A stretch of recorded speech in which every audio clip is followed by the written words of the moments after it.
cold morning. While everyone was shivering in their houses, Mr. Fox woke up and went to watch his favorite team play.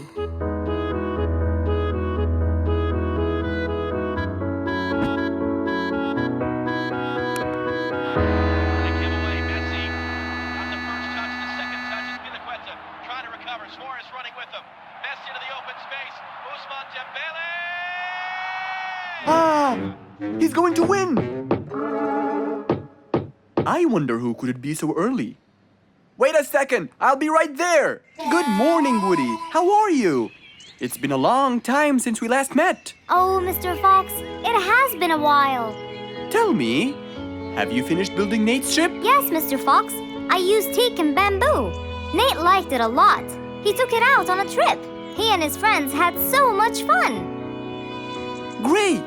Mr. Fox, I noticed how beautiful your flowers look. You take really good care of them. Of course. And you know what? I'll tell you everything I know about flowers. Really? Thank you, Mr. Fox. Come in and have a seat while we talk. Okay. Woody followed Mr. Fox inside. Feeling a little cold, he waited patiently while Mr. Fox prepared 2 nice bowls of hot soup for them both. Here you go. Thank you. It's delicious. Glad you liked it. Now tell me, what's bothering you, Woody? How did you know that something was bothering me? I know you all too well, my friend. Okay. You know, it's really nice and warm here. Yes, warm weather helps me think and relax. Well, Mr. Fox, I'm sure you know that I've been a carpenter for a long time now. Of course. And during the winter, my business blooms. And my customers increase because I sell them the wood they use for their fireplace. Very good. But where's the problem? The problem is, they're not all the same. So each customer needs the wood to be suitable in size for his fireplace. That's true. And as you know, I work alone. So I take so much time and effort to cut and adjust the wood to suit each and every customer in this jungle. Sounds like a serious problem. He looks really worried. Okay, Woody, why don't you come with me to my workshop? It's round the back. There, we can think together and I can invent something to help you solve your problem. I really hope so, Mr. Fox. Don't worry, we will. I know. And you taught me that there's a solution to every problem. And Mr. Fox solves every problem. Ha ha ha! That's right, Woody.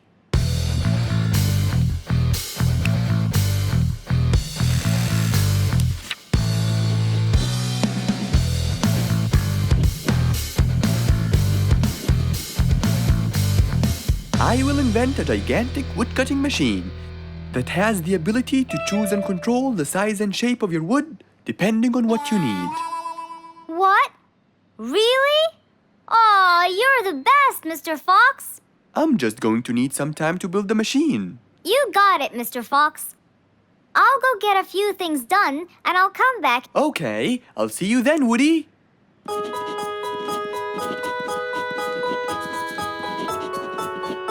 Mr. Fox started designing his cutting-edge invention. He knew that is exactly what Woody needed to help him with his carpenting business.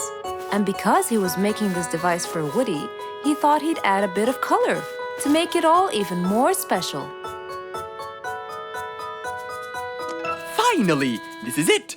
Mr. Fox's size-adjusting wood-cutting machine.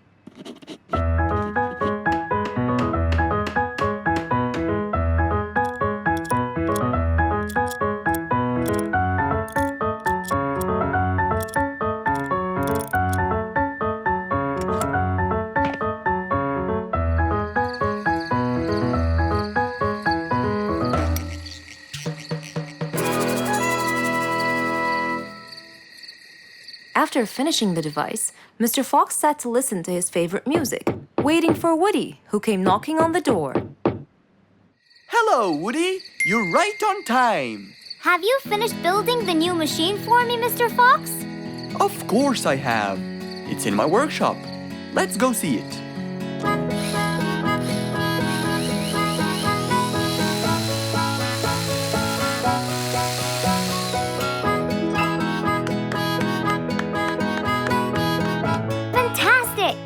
I don't know how to thank you, Mr. Fox. I'm really grateful for what you've done. Don't thank me. I only did what I had to do. I'd better be off now to cut more and more wood. Have a wonderful evening, Mr. Fox, and thank you again. Good night, Woody. See you soon.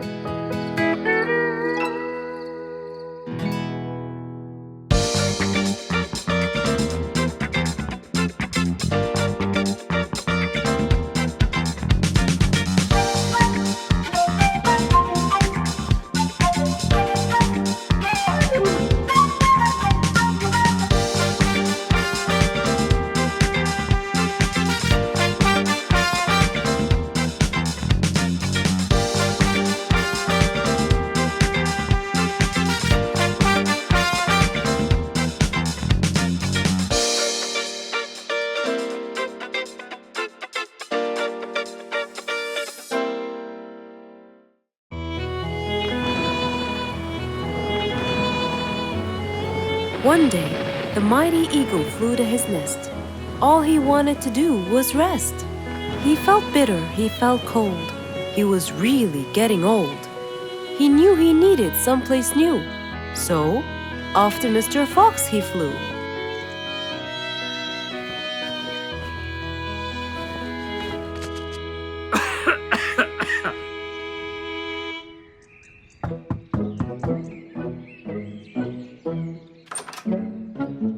Oh, hello, Mr. Eagle. You look so tired. Please, come in. Thank you, Mr. Fox.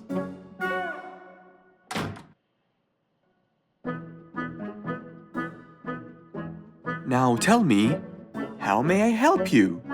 Mr. Fox, I spent years in prosperity and glory, but I'm old now and tired. I can't live out there alone in that cold weather. Where do you live, Mr. Eagle? By the mountain top.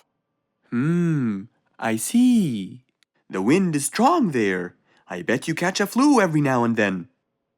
Well, I didn't used to, but that's all in the past. Now I'm old and weary. I'm not what I used to be. Plus I get so lonely up there. There is no one around to talk to, and no one to help me get better if I get sick. Why don't you come and live with us in the jungle? I looked around, but I couldn't find the right place for my huge nest. I'm too old to build a new one, and I can't really stay in someone's home. Mr. Fox kept thinking for a while. What could he do to help his dear old friend?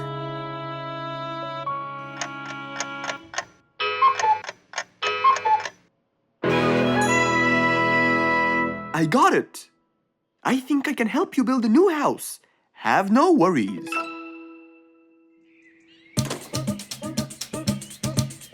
Mr. Fox quickly grabbed his toolbox and hopped into his car. He drove through the jungle while Mr. Eagle flew above him. He stopped in front of a tree that looked both old and firm, right in the middle of the jungle. Lots of animals and birds lived around here. What a beautiful place, Mr. Fox. Wait till you see what I have in mind for you. Mr. Fox started to work. He put a ladder against the tree and counted the steps up. 1, 2, 3, 4, 5, 6, 7, 8, 9, and 10. When he reached the tree branches, he opened his toolbox and took out some wooden plates. Then he started putting them together. All I need now is some nails to make sure everything would be A-OK.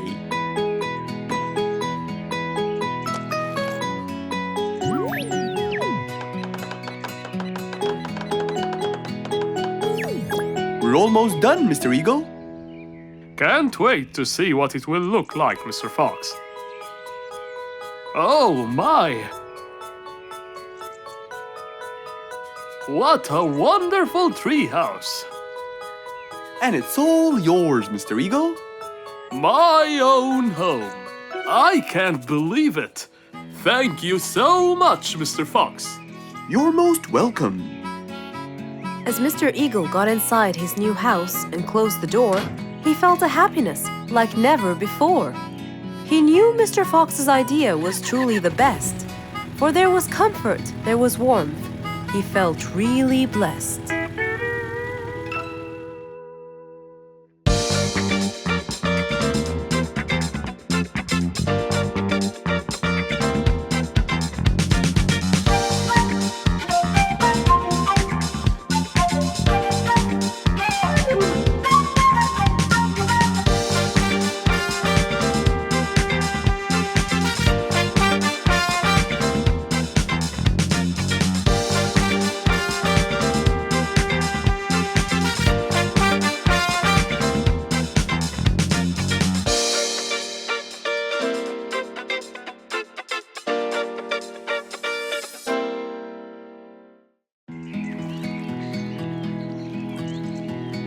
What a beautiful morning! Mr. Falcon should have been here by now. He was supposed to get me some sugar candies from the other side of the river. I can't cross that river on my own. I can't swim. I'd better go to Mr. Fox. He'll tell me what to do. And since Mr. Fox helped many more, she went to him and knocked on his door.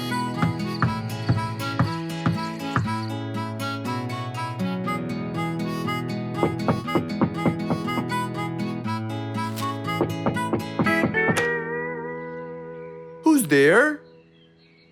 Over here, Mr. Fox. Oh, little Auntie Lou. Welcome. Please come in. Thank you, Mr. Fox.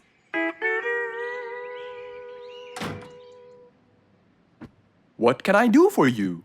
Mr. Fox, my problem might seem small, and I know how busy you are, but Don't worry, Auntie Lou. Whatever it is, we'll find a solution. Tell me, what's bothering you? sugar candies. Sugar candies? But you love them. Yes, Mr. Fox, I do. That's the problem. The only place I can find them is by the other end of the river side, and I don't know how to swim. Well, how did you get them before?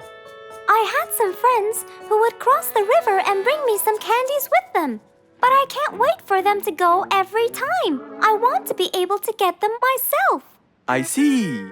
So you want a way to cross that river by yourself. Yes. Do you want to learn how to swim? Impossible. I'm so afraid of the water. It's my worst nightmare. Isn't there any other way, Mr. Fox? Sure there is. Let me think. Mr. Fox thought quickly and without delay, for there was already another way. He'll build a bridge for Auntie Lou, so she could cross whenever she wanted to. Little Auntie Lou, how wide is that river? Very wide, Mr. Fox. It won't be easy, but let's go. Into the workshop ran Mr. Fox. He grabbed some wood and his toolbox. He put them in his Jeep and hopped inside. Then he and Auntie Lou went for a ride.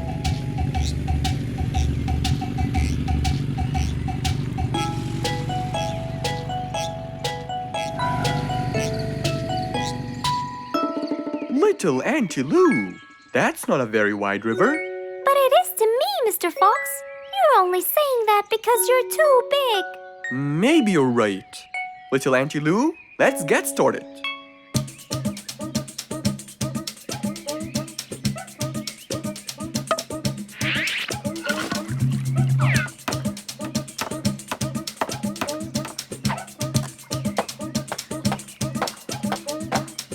Finally, the bridge is complete.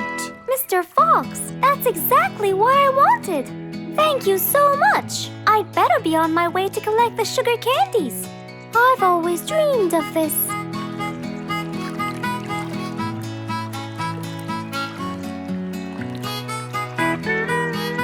Enjoy the candy, little Auntie Lou. After giving his friend a happy end to the day, Mr. Fox took his car and carefully drove away.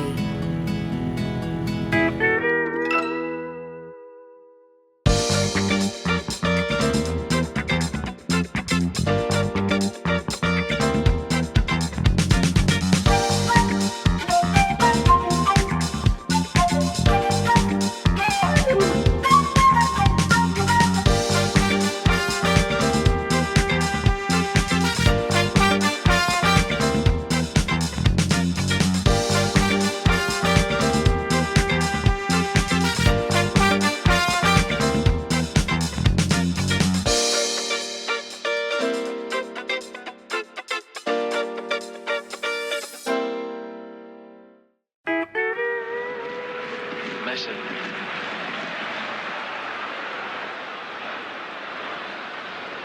Messi. Yeah! Juventus nearly through to half-time with a clean sheet intact for this remodeled back line. But then they gave Lionel Messi just a little bit of space. Hello? Who is it? It's Rorik, Mr. Fox. I have a huge problem. Please come immediately. I'll be right there. Okay, I'll bring my tools. Don't worry, Your Majesty. I'll come as fast as I can. So, without a moment to lose, Mr. Fox got dressed, put his toolbox in his car, then he drove off in a hurry.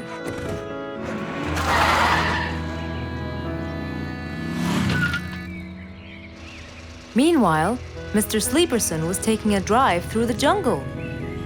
Ah, Mr. Sleeperson. Hope he's not sleeping while driving.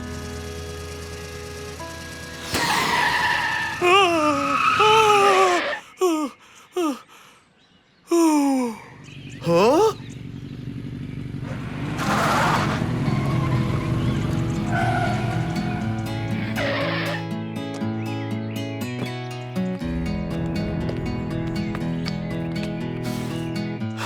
Mr. Sleeperson, are you all right? I've had enough. Enough is enough.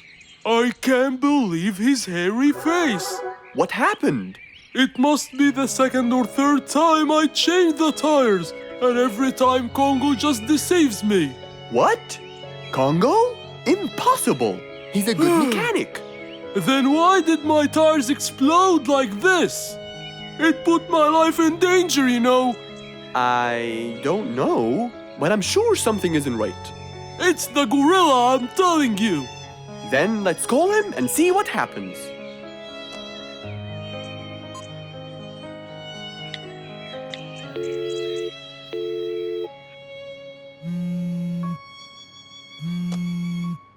Hello, Mr. Fox. Hello, Congo. Is everything okay? Actually, we need you to be here right away. Sure. Where exactly are you? Route 65. Please hurry, Congo. We'll be waiting for you. I'll be right there.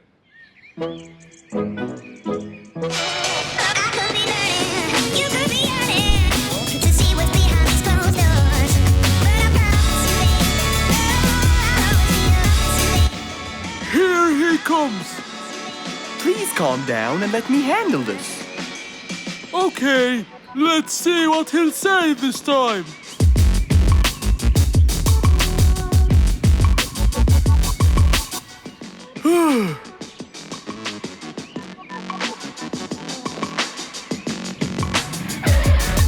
Hello, Mr. Fox. Hello, Congo.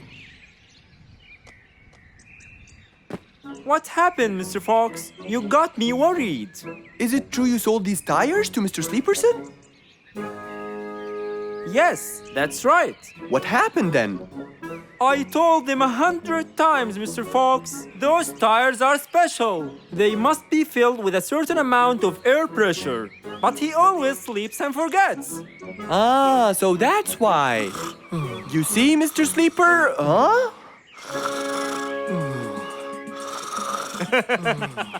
He's sleeping again. Hopeless case. While Mr. Sleeperson slept, Mr. Fox helped Congo change the tire. All done. Thank you, Congo. Anytime, Mr. Fox. How will you wake him up? Ah, leave it to me. Okay, goodbye. We're done! What? Congo came and fixed everything. He's telling you that you should always check the air pressure in all your tires. That's it? Yes. Okay, thank you, Mr. Fox. Sure. Please take care. And don't forget. I won't, I promise. After waving goodbye, Mr. Sleeperson took off to where he was headed. And as for Mr. Fox, he drove off too. But to where, I wonder? Do you guys remember?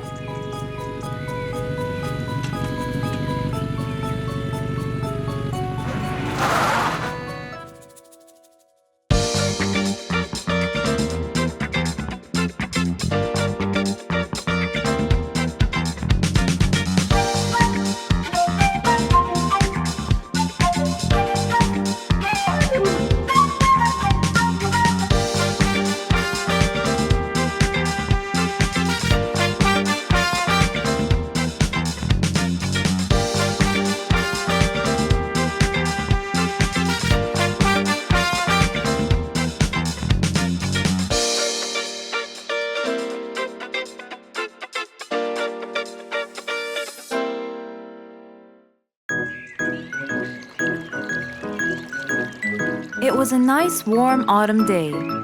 Mr. Fox was doing his morning exercises, sit-ups, push-ups, and running on the jungle track. A very refreshing start to the day. But then, unexpectedly, fog started to form, stopping any plans to enjoy the beautiful weather. Why is there fog covering the whole jungle? This is really strange.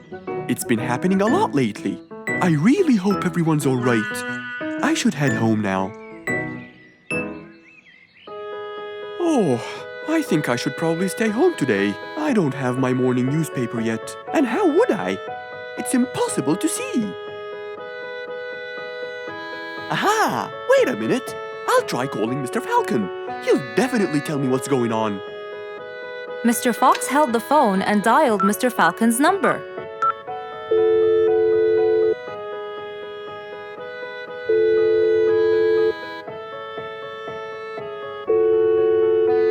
Oddly enough, there was no answer. I guess he's not home. Maybe I can reach him on his walkie-talkie.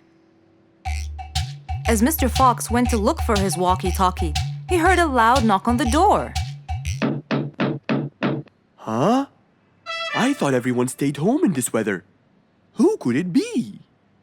Puzzled, Mr. Fox went to open the door. He was taken by surprise. It was Jack the horse. He stood there holding a briefcase and looking smart. Jack was a very busy business horse. He was always rushing to keep a tight schedule. But today, something seemed off. He looked like something was bothering him. Oh, Jack, what a nice surprise! It's been a long time since we met. How have you been? Come in. Thank you, Mr. Fox. But I don't want to waste any more time. I'm on a very tight schedule. Of course. Can I bring you... I don't have time. I just needed to talk to you urgently, Mr. Fox. Have a seat, please. And as you know, time is money. Wait. Hold on. First, tell me how you managed to get here in this bad weather. There's no time. I'm so busy, and I need your help with something important. All right, tell me what's the matter. Well, it all started last week. After long and weary negotiations, I won a bid for a gold mine located in the eastern part. Long story short, a gold mine obviously contains gold. But no matter how hard I looked, I found nothing but dirt. I was really frustrated. I was disappointed. And I knew that buying the mine was a mistake. What do you think, Mr. Fox? That's really strange. That mine is widely famous for its gold. I have an idea. We go there now and see what we can do. But wait here for a second. I need to bring something that will help us. Are you sure you don't want to drink anything? Yes, thank you, Mr. Fox. But please, hurry up. You know that time is money, and I can't waste any more time. I get it. Just give me 2 minutes. Too much, Mr. Fox. So, Mr. Fox went to his room to change his clothes, trying to be quick.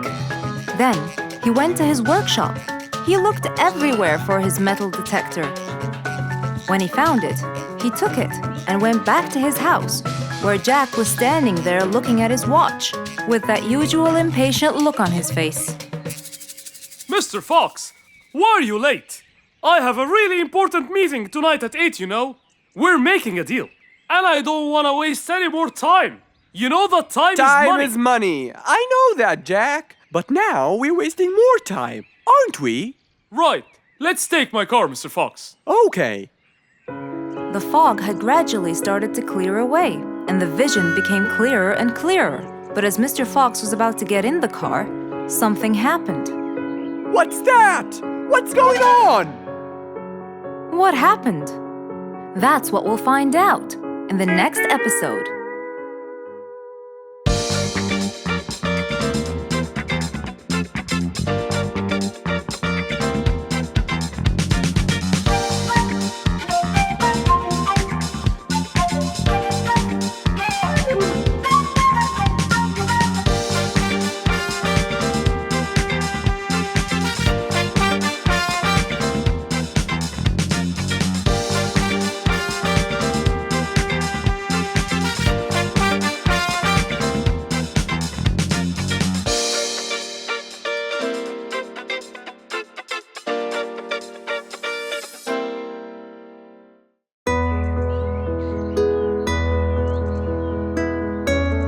One bright sunny morning, as Mr. Fox was having his morning coffee and reading his newspaper in the balcony, his phone rang.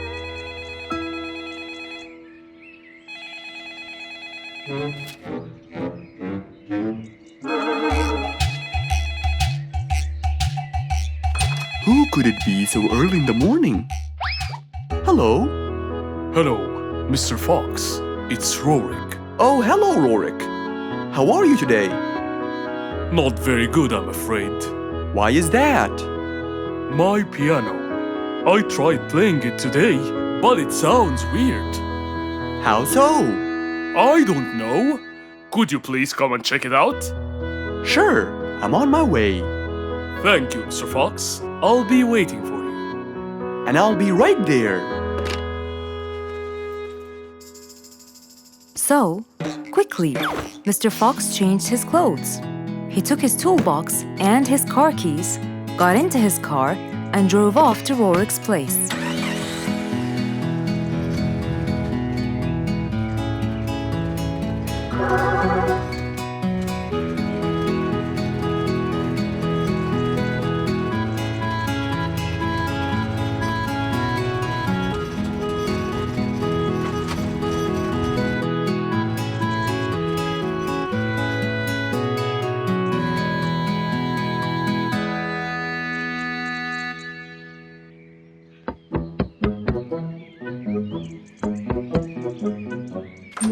Hello, Mr. Fox. One moment, please. Your Majesty, Mr. Fox has just arrived. Of course. Let him in. Come in, Mr. Fox. His Majesty is waiting for you. Good morning, Rorik. I came right away. Oh, you're here, Mr. Fox. Please help me with my piano. It's the only thing that comforts me. Don't worry, Rorik. I'll see what I can do. Mr. Fox started to check the piano. He tried playing a few notes. What is it, Mr. Fox? Is it broken? Mr. Fox, please answer me. It sounds horrible. It's not broken, Rorik. It just needs tuning. Do I have to buy a new one? No, Rorik. It's very simple. I can tune it for you. Really? Thank you, Mr. Fox. I almost had a heart attack. However, Oh no, not that word. I'm sorry, but it might take a while. Oh, it's okay. I can wait. Okay then, I'll get started. Please, Mr. Fox, do your best. It's my everything. Don't worry, it'll be good as new. Mr. Fox opened his toolbox, grabbed a few things, then started to work.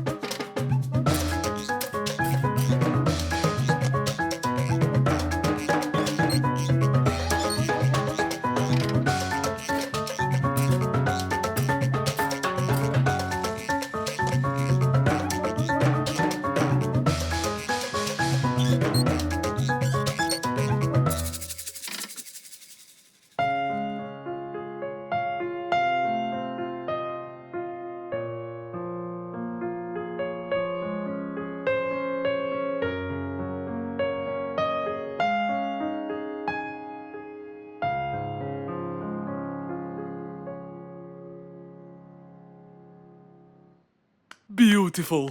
It sounds beautiful. Told you everything will be alright? I can't believe it. Thank you so much, Mr. Fox. Anytime, Rorik. And with that, Mr. Fox's work was all done. He waved goodbye and drove along happily. He had helped out a friend once more. For helping each other is everything you could ever wish for.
It was past midnight.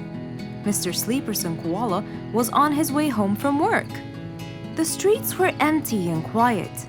He was falling asleep. He tried really hard to keep his eyes open, when suddenly the car stopped for no reason. And Mr. Sleeperson didn't wake up, as if it was the hibernation season.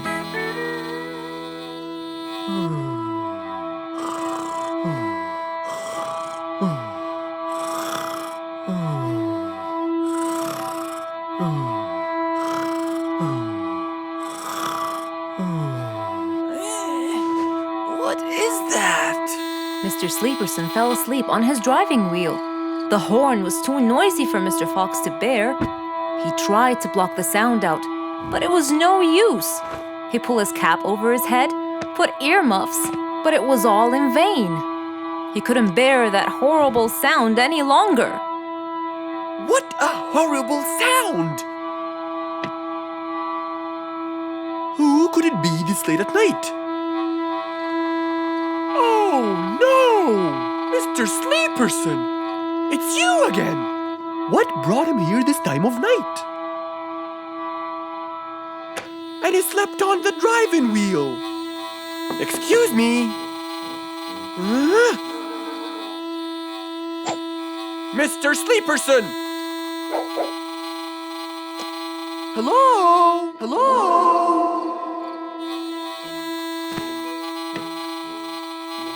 Oh, that's enough! What? Where? What time is it? It's 2 in the morning. And you fell asleep on your driving wheel in front of my house. Oh, Mr. Fox. Hello. Oh my, it's 2 a.m. Oh, you noticed? So how can I help you, Mr. Fox? Help me? Help me? You're the one in front of my house. What am I doing here? I don't know. You tell me. I was fast asleep when I woke up to that horrible sound of your noisy horn. Oops. Sorry. I must have fallen asleep while I was driving again. My bad. Never mind that. Could you please drive all the way to your own house without falling asleep or bumping your head against the horn? Oh, sure, Mr. Fox. Have a good night. Good night. But as Mr. Sleeperson tried to start the car, it wouldn't start. Huh? Oh, man! Oh, Mr. Fox. Wait. Help! Now what? The car won't start. Is that so? Can you check it for me, please? Of course! Mr. Fox walked back to the car and started to check it out.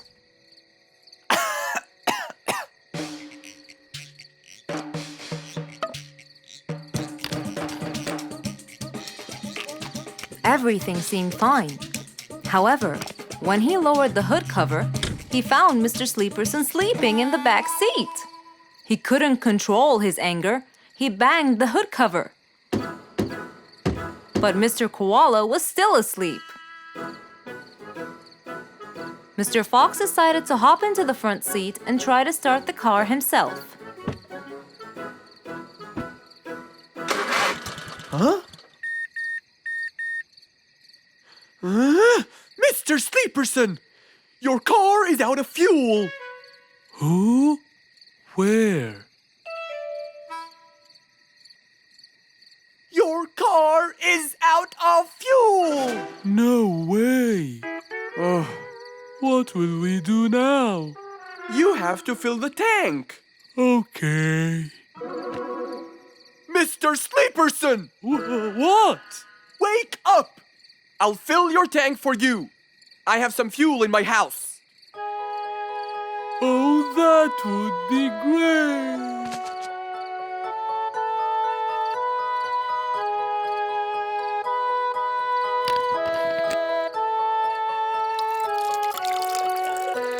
Mr. Sleeperson, it's all done. You can go home now. Oh, thank you. Thank you so much. You're welcome.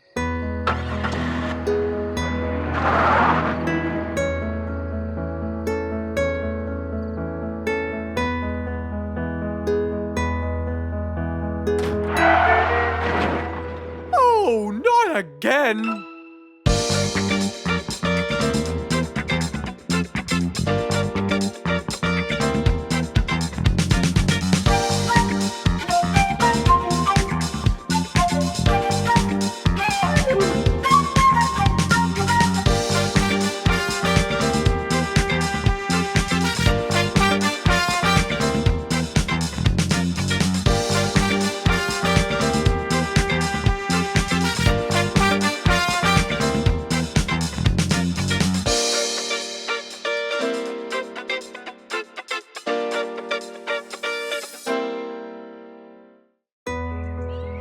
Who can you always count on?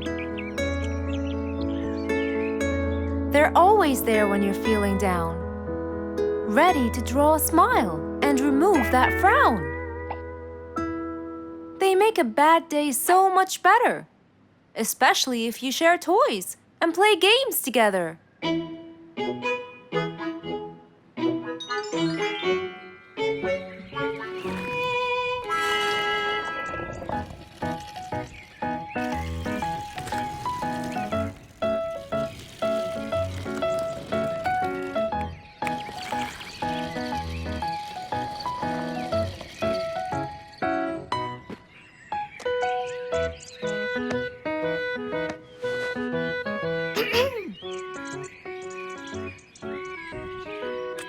Officer Sherlock Fluffs?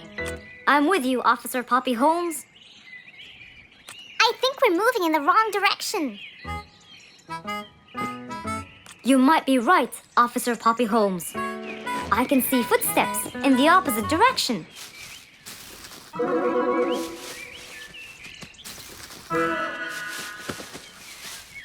Officer Sherlock Fluffs. I think someone is after me.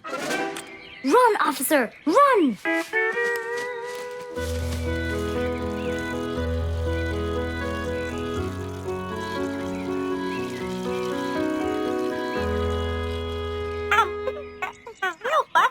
What do you mean? Poppy!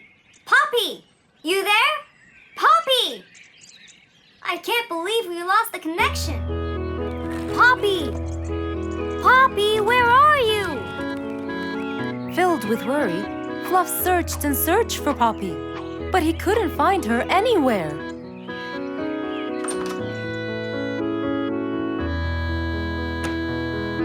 Hey there, Fluffy.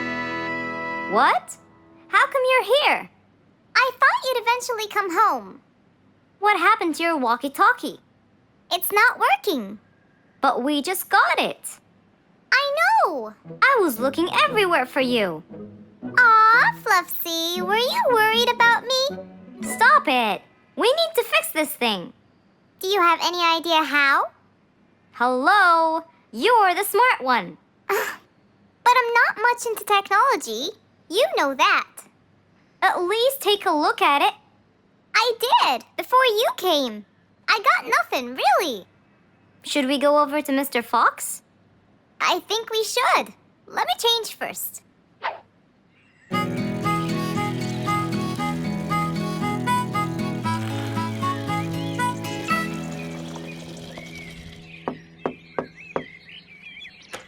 Hello. Hey!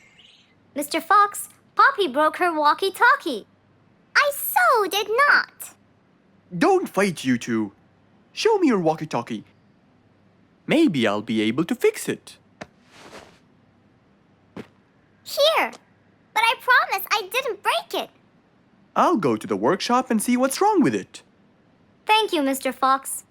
Sure. You really think I broke it? Why else would it stop working? But I didn't! Well, I kind of think you did. You're unbelievable!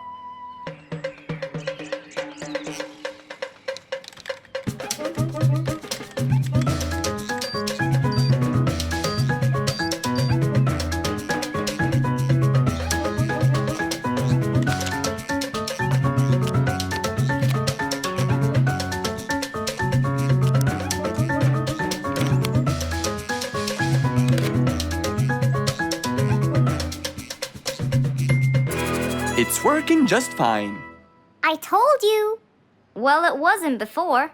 I tried it. I know it wasn't, but now it is. See, Poppy, you did break it. And Mr. Fox fixed it.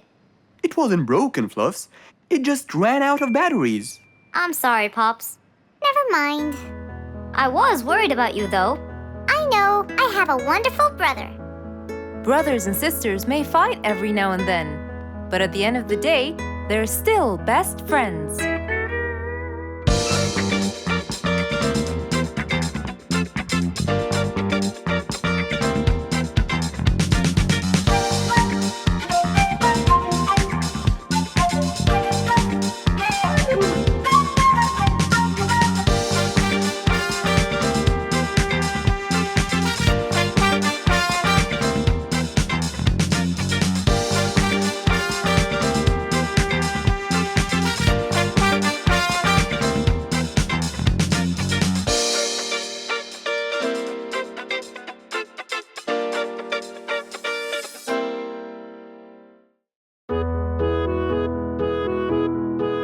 Mr. Fox was known for his kindness in helping others. Everyone went to him for advice, even Woody, the jungle carpenter. After being assigned the task of building a really big ship, he went to Mr. Fox, seeking his wisdom. Mr. Fox listened carefully to what Woody had to say, and in turn, promised to help him.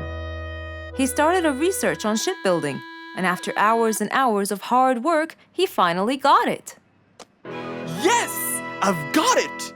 But there is something I need to check first. Mr. Fox went for a walk in the jungle, looking carefully at every tree on his path.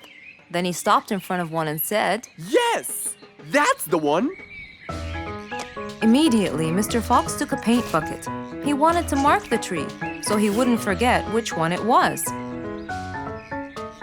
After that, he got into his car and drove off.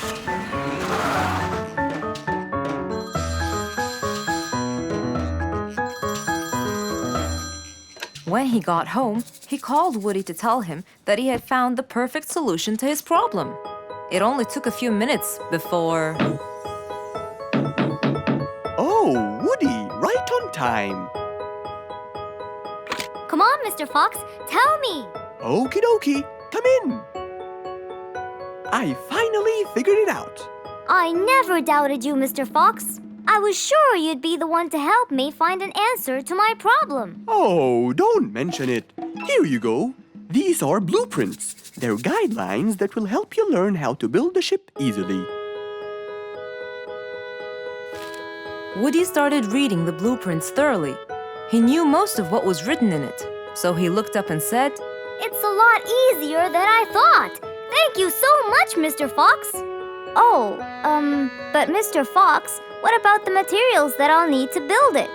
Here's a list of all the materials you'll need. And what about the kind of wood I should use, Mr. Fox? I did extensive reading, and I found out that our ancestors were famous for using teak in the process of building ships, as it's really stiff, strong, and it can also be shaped to have wide planks, which would help the ship to withstand the waves of the sea. But I know you don't know what teak is. Not everyone does. But come along. I think it would be better to show you the tree I found earlier in the jungle. Our jungle? Of course! Everything you dream of can be found in our beautiful jungle. Mr. Fox got into his car with Woody by his side and drove off. They headed towards the tree that Mr. Fox had marked earlier. Here's the tree. Huh? I have loads of that wood in my store, but I never knew that I could use it to build ships. I didn't know about teak either. But with a little bit of research, everything is open to you, my friend. Mr. Fox, I can't thank you enough. I'm really happy right now. I'll never forget what you've done for me. It's my pleasure, Woody. Now that I know what I should do, I'll go back and start building that ship for Nate as fast as I could.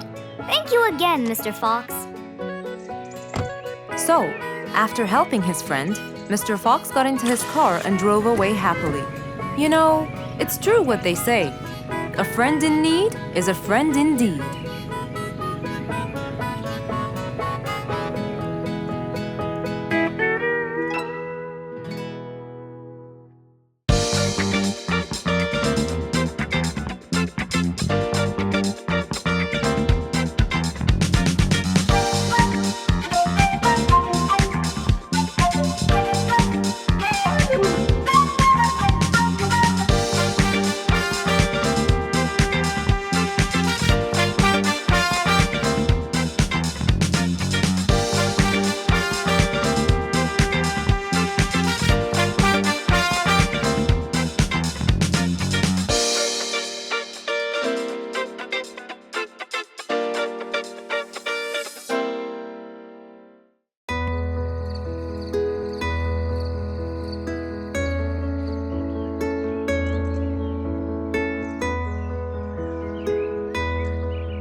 It was a bright, early morning.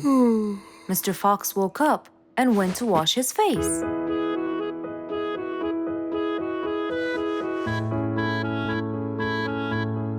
Since he was feeling a little hungry, he went to prepare some breakfast. He prepared fruits, some cheese, a fried egg, and some veggies. He looked around for some bread, but couldn't find any.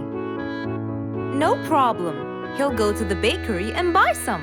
I guess I need to buy some bread from Mrs. Flute's bakery. Then I can have my delicious meal.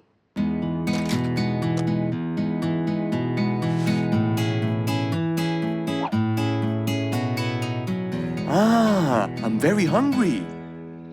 I'm sure glad the bakery is close by. I won't be needing my car.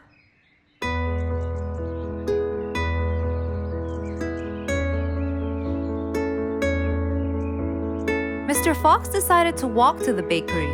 He really enjoyed the early morning breeze. And on his way... Good morning, Mr. Fox! Oh, Mr. Falcon! How are you? Are you getting enough sleep? Yes, I can sleep most anywhere now, and it's all thanks to you, Mr. Fox. Glad to hear that, my friend. See you around.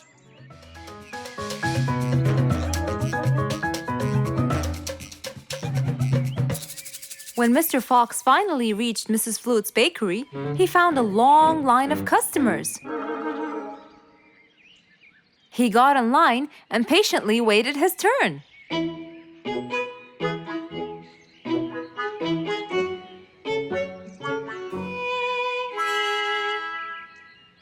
Wow! Looks like everyone wants bread. Slowly, the line was moving up, and Mr. Fox got closer and closer till he finally reached the counter, where a very tired Mrs. Flutes was waiting. He was her last customer. Hello, Mr. Fox. Here you go. Hello, Mrs. Flutes. You look really tired. Yes, Mr. Fox, it's becoming more and more exhausting. Why? The number of customers has increased lately after I upgraded both the bakery and the quality of the bread that I produce. That's great. I know it's great, Mr. Fox, but the thing is, the rate of bread production is really low. Well, compared to the number of customers, that is. But why is the rate of production low? Well, Mr. Fox, grinding the wheat takes loads of time and effort. Sometimes it takes over a day or so. That's basically why everything else gets delayed. What should we do to solve this problem? Okay, Mrs. Flutes, I will head home now and eat my breakfast and try to think of a solution. And I'd like you to pass by my house tonight. I'm sure I'd figure something out by then. Really, Mr. Fox? I can't wait to hear your solution. I'll come by your house as soon as I get off work. Okay, see you later, Miss Flutes. See you later, Mr. Fox. Mr. Fox went back home to have his breakfast. Miss Flute's bakery is truly the best. I have to solve this problem or she won't be selling any more delicious bread. With that in mind, Mr. Fox went to his workshop to give it some thought.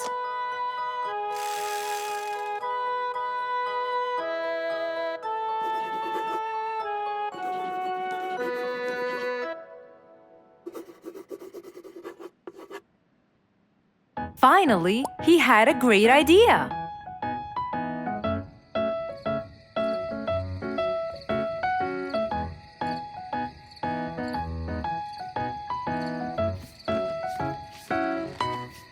That was a long day.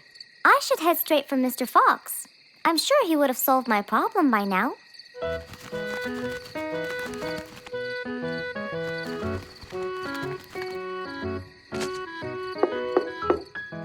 That must be Miss Flutes.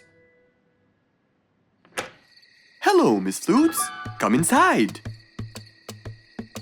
Hello. Were you able to find a solution to my problem, Mr. Fox? Well, why don't you try this new invention? A new invention for me? That's right. I made it specially for you. That's wonderful. It's a grinding machine to help you grind wheat quickly. Brilliant. But how will it help me? This machine is used to increase the rate of grinding the wheat, which is used to make the bread. So you can use it to grind a whole kilogram in no more than 5 minutes. And with that, the amount of time needed will decrease, and you won't be too exhausted. I'm really grateful to you, Mr. Fox. I have no words to express my gratitude. Friends help each other, Miss Flutes. You're really kind and generous, Mr. Fox. I want you to start using this new device tomorrow, and I will call you to check in every once in a while. Okay, Mr. Fox, I will. I'll be going now. Thank you again. Goodbye, Miss Flutes, and have a good night. And so, Mr. Fox waved goodbye to Mrs. Flutes. Then, he sat on his comfortable sofa. He looked out his window and admired the jungle he lived in for so long. He happily thought to himself, I love helping my friends.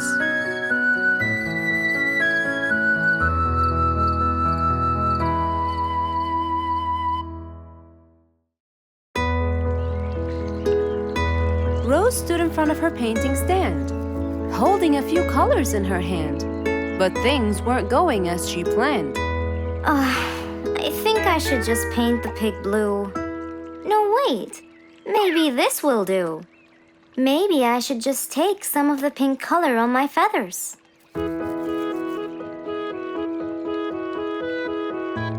This isn't working. Maybe I should call Mr. Fox. He might have some clue about what I should do.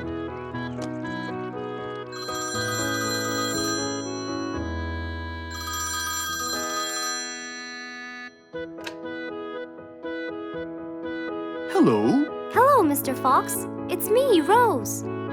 Oh, hello, Rose. How are you? I'm fine, Mr. Fox, but I do need your help with something. Do you think you could come and meet me? I'm at my usual painting place. Sure, I'll be right there. So, without a moment to lose, Mr. Fox got ready, got into his car, and drove off to where Rose was painting.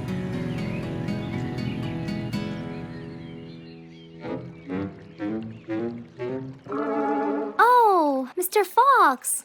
I'm sure glad you're here. I tried everything, but nothing seems to work. What are you trying to do, Rose? I was just trying to get some pink paint, Mr. Fox. I'm not sure that this is the right way to do it, Rose. Well, what should I do? Do you have an empty color palette? Of course. So, what colors do you need? I have red, blue, yellow, black, and white. But I still need pink, green, orange, purple, and brown. Let me see. If we take a bit of red and a bit of white, we can make pink. Oh, it's just like magic. How about the other colors? Do you want to try? Why, yes, I would. But which colors do I use? Use your imagination, Rose. I want to try red and blue. Okay. Wow! Now I can paint my violets purple. Do you want to try again? Sure, this time I'll try red and yellow. Nice. Now you have orange. It's beautiful, Mr. Fox. But I'm still missing green. Well, let's see. We still haven't mixed blue and yellow, have we? Right! This is a really cool shade of green. Now you can paint all you want. But, Mr. Fox, what about brown? Right. I almost forgot. Let's try orange and blue. Yes, that's it. I really can't thank you enough, Mr. Fox. Don't worry about it. I really like your painting. You do? Yes, it's quite colorful. Well, thanks to you. Now, whenever you're missing a color, all you have to do is try some together. All the colors that Rose once knew, when mixed together, turned to something new. Pink, purple, orange, and green. Something she had never seen.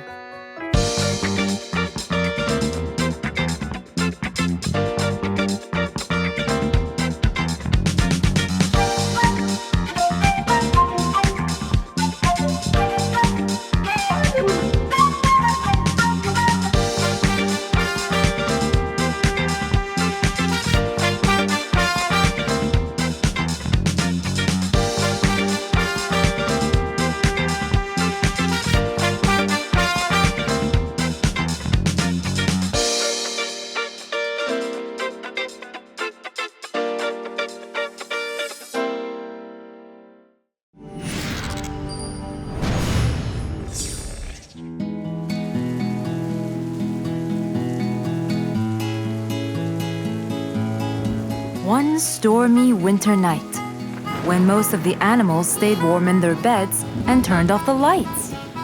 There was thunder, there was lightning, and Woody the Woodpecker found it frightening.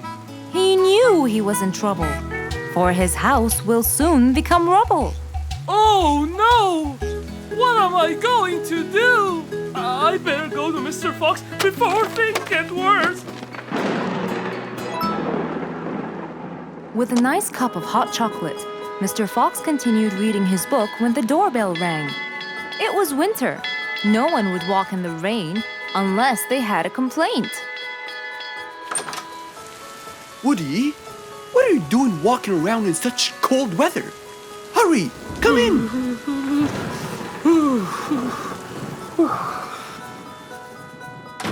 Mr. Fox, I know it's cold, and I'm sure my problems will make you feel bored, but I need your help. Of course. Don't worry. Have a seat, Woody, and I'll get you a hot drink. It must have been terrible to go out in that storm. Okay, thank you, Mr. Fox. So, what exactly is your problem? My roof, it gets ruined by the rain. Oh, I keep fixing it every now and then, but now, every winter is a nightmare. here you go, Woody. Thank you, Mr. Fox. So tell me, what happened to your roof? The rain makes it damp. Sometimes I fear it gets too damp. It might fall. Oh, you're right. That's a serious problem. Well, will you help me? Mr. Fox knew he couldn't stop the rain, but he couldn't let Woody's efforts be in vain. There had to be another way. I have an idea. We need to guide the water off your roof. But how can we do that? Well, we need to visit the jungle shop. But first, we'll wait for the storm to pass.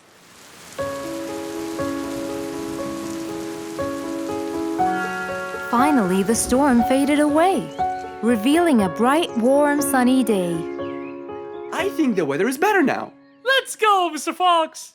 Mr. Fox and Woody hopped into the car, and off they drove to the jungle shop. So, what will we buy from here, Mr. Fox? A sloped roof.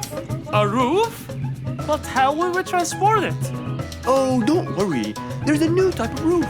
They sell them like, pieces of a puzzle. Oh, that's smart! Yep. Mr. Fox and Woody chose a nice big red roof. Then, off they went to Woody's house.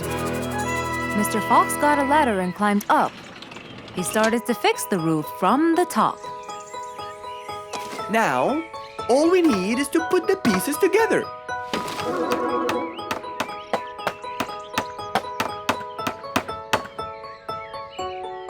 All done. I'm coming down. Wow! It looks great!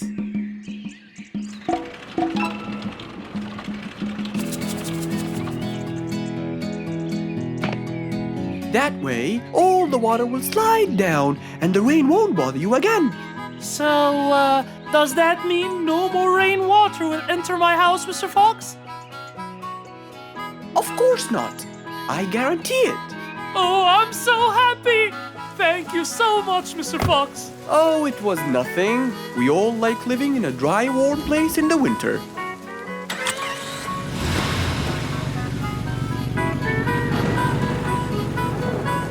Woody thanked Mr. Fox, for now he could enjoy the warmth and comfort of his house.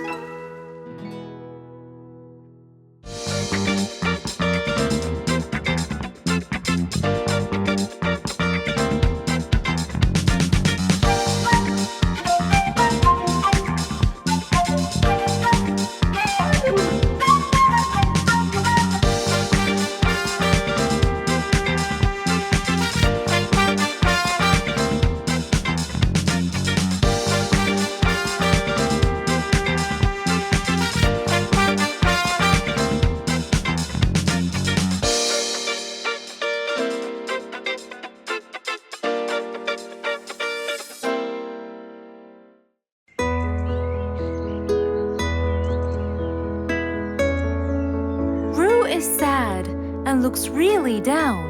On his face, there was a frown. He had a cake, but he didn't care. And although it was his birthday, he said, Life's not fair. Thank you, Mom. "You're welcome, sweetie. Are you okay?" Yeah, I'm fine.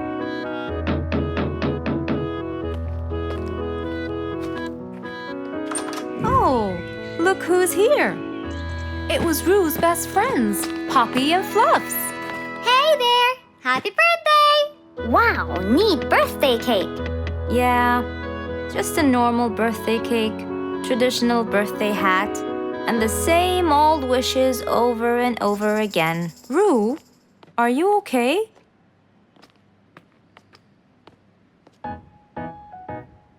Bad timing, huh? He looks sad. I know, but the cake is still here. Oh, stop it. We have to help him feel better. It's his special day. A little bite won't hurt. Oh, sure, the cake won't hurt. But what about my fist? Fine, fine. What do you have in mind? Let's go. Where to? I know someone who can help. Mr. Fox? Duh. In an attempt to help their friend, Poppy and Fluffs went to Mr. Fox. Only he would know what to do.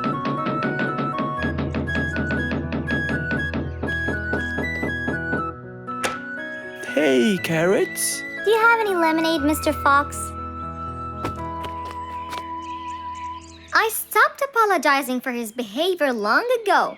You know, Fluffs, he's just Fluffs. It's okay. Come in. Are you sure it's all right? Positive. It's always the right time. It's Rue's birthday, and he's pouting. He's bored with the same birthday routine every year. So we want to make him something different this year. Can you help us? Yeah. Unbelievable. You'd think I'm quite believable if you tasted this lemonade. It's awesome. Any ideas, Mr. Fox? What do you guys say I help you throw him an extraordinary party with a magic show? A magic show? But who's gonna perform the magic tricks? You guys will. I'll teach you. This is the best idea ever. I agree. We'll also bake him a cake. But he says cakes are boring. I can assure you, this one he will like. Sounds like the perfect plan. All right, first, let's bake the cake. It wasn't a very easy task, but all three of them worked hard to make this the best day ever.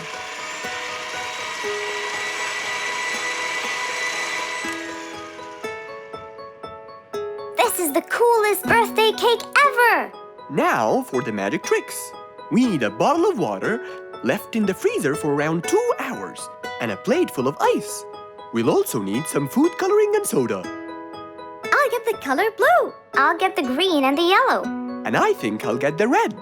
We are all set now, I think. Not yet. What else do we need? Invisible ink. Huh? Fluffs and I will pour it over everything, including ourselves. And you, Pops, will give Roo this magic glitter. When he sprinkles it, everything will become visible. Cool. Let's go.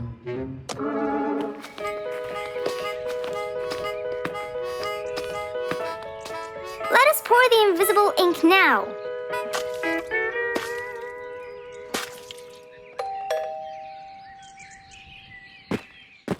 Hey, Roo! Hey, What are you doing? just sitting here, bored. Well, not for long. Yeah, right. Well, think again. Happy birthday. What's this? You have to sprinkle it around to find out. Where? First, on the table. Wow! How did you do that? It's a donut cake! Now try sprinkling all around. This is impossible! It's the coolest thing ever! It's not over yet.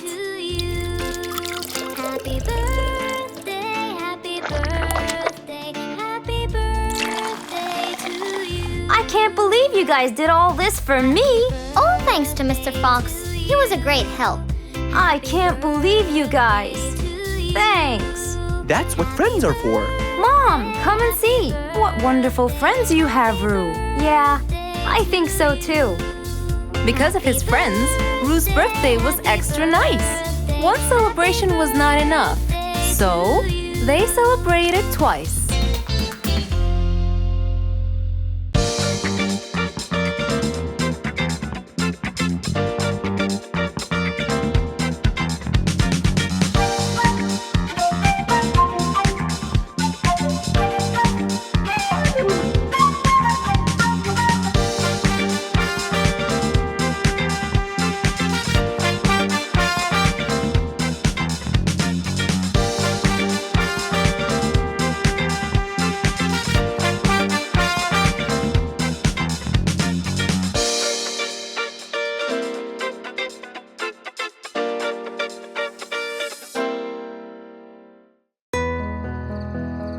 One nice spring night, Mr. Fox was sitting in his balcony, relaxing and drinking his favorite juice, when suddenly the phone rang.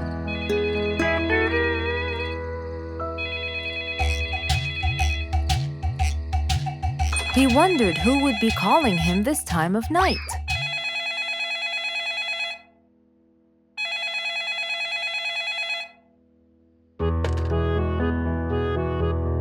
Hello? Who is it? Mr. Fox, it's Rorik. Your Majesty. How may I help you? Well, Mr. Fox, I'd like you to come to my house early in the morning to discuss something urgent. Of course. I'll be there. After he hung up the phone, Mr. Fox went to sleep. He was supposed to wake up early. He wouldn't want to miss his appointment with the king.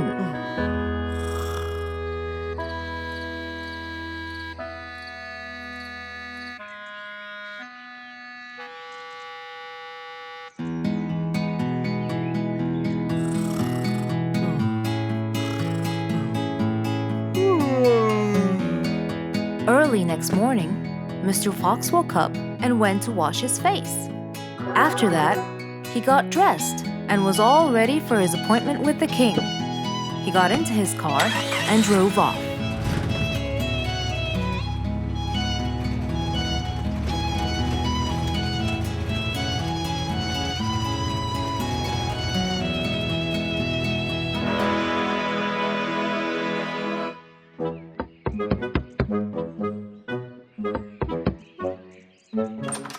Hello, Mr. Fox. One moment, please. Your Majesty, Mr. Fox has just arrived. May he come in? Of course. Let him in. Come in, Mr. Fox. His Majesty is waiting for you. Good morning, Your Majesty. Hope I'm not late. No. You're always on time. How are you, Mr. Fox? I'm fine. And how's our little Frisky? He's fine. A little mischief every now and then. You can never get him to stay in one place. But thanks to your bracelet, we can always find him. Saved us a lot of trouble. It's my pleasure. So tell me about this urgent matter. As you know, our jungle's population has been increasing lately. Indeed, our population has increased. Yes, but it's getting harder to summon them all to the meeting every time. That's why I called you, Mr. Fox. I need you to figure out a way for me to reach all the animals at the same time. Let me see. I need to think this through. That's okay, Mr. Fox. But please, don't take too much time. Don't you worry, Your Majesty. I will find a solution by tomorrow. As Mr. Fox got into his car to get back home, he thought all the while about the king's request. How could he help the king with his problem? With everything else Mr. Fox has faced, this might be a slightly bigger challenge for him.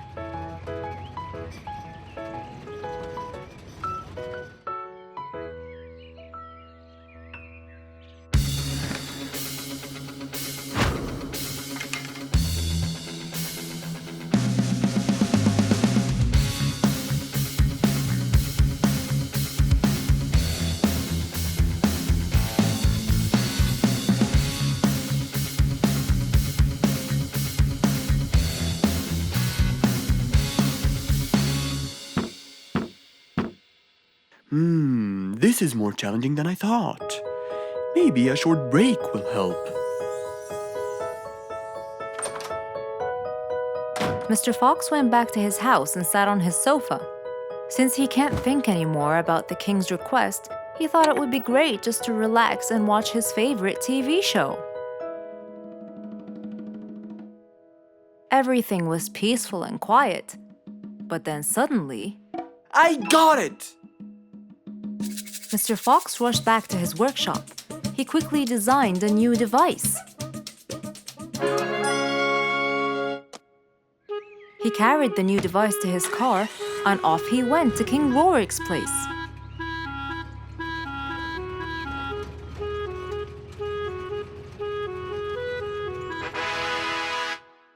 Mr. Fox, I thought you were coming tomorrow. Did you solve my problem? Yes, Your Majesty. This is a solution to your problem. That's great! But what's that, Mr. Fox?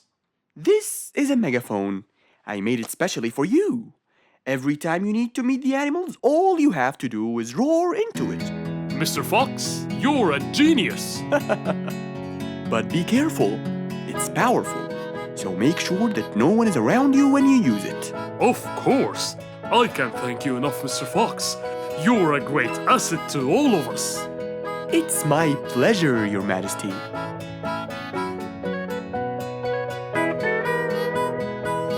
Goodbye, Mr. Fox. Mr. Fox got into his car and waved goodbye to the king. He was feeling happy and pleased. The problem was now solved, and he was able to help out a friend once more.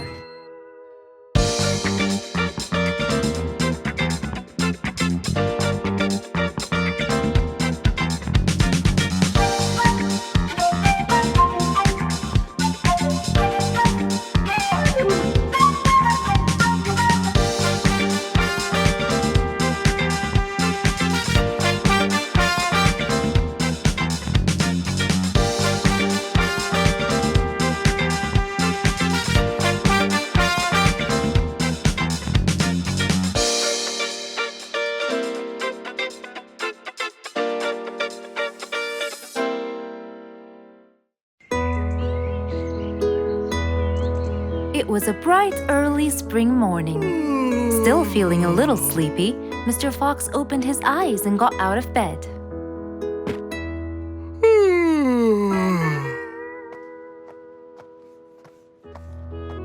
Since the weather was beautiful outside and awfully tempting, Mr. Fox decided to go for a walk in the jungle.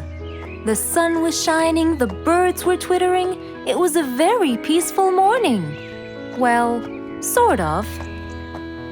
Worried that something terrible could have happened to one of the animals in the jungle, Mr. Fox sprinted towards the sound. Are you kidding me? You're the size of an air balloon! Are you making fun of my size, you piece of you? What?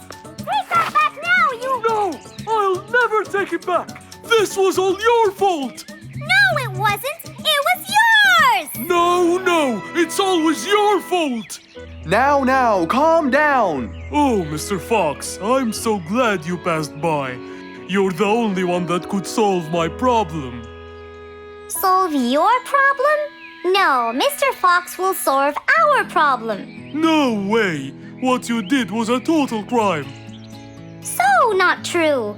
You're the one who started it all and injured me, you big There, calm down. And just tell me what happened. He woke me squeezed up!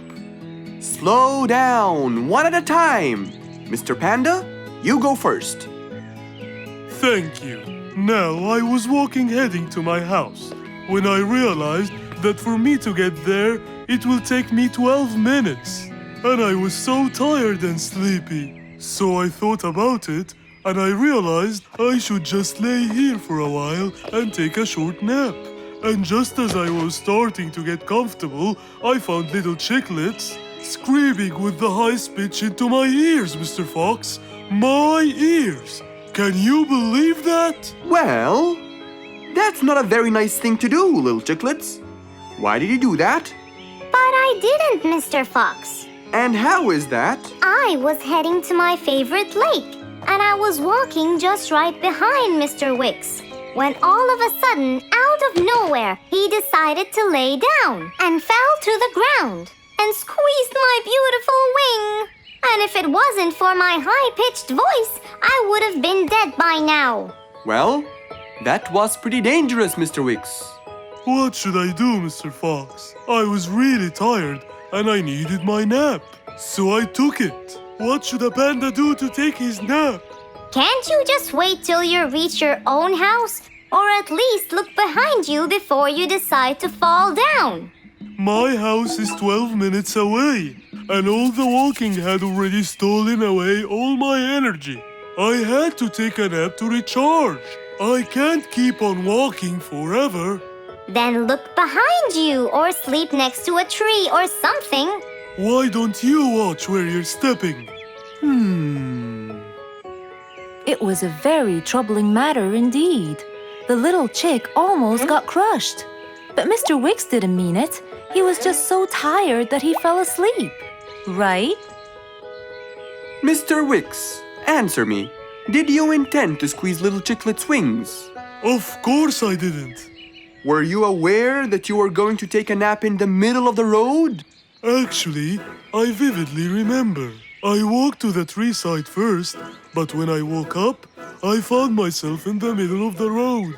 How many naps do you need per day? From 5 to 7, I would say. Did you take a nap before you decided to head home? Of course. Do you usually nap in between? Not always, but today I went so far from my house. I tried to hurry to nap at home, but you know, I'm too slow. Say no more. I now know the answer. Really? Yes. Worry no more, little chicklets. From now on, Mr. Wicks will always nap at his own house. Just a second. Aha! There it is! Is that what they call caffeine? My, I didn't think it was that huge. No. It's something even better. Better than caffeine? And chocolates too.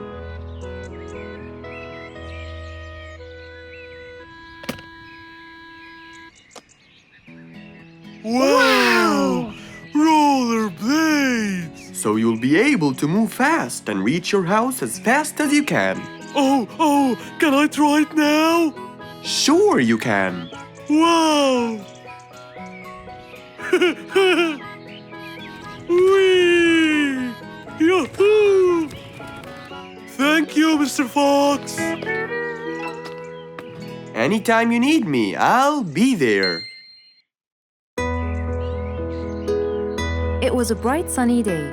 Mr. Fox had had his breakfast and was now out doing his morning exercises. It was then when he saw Woody, who was passing by.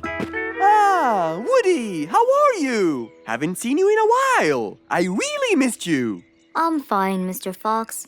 I really missed you. I hope you're doing great.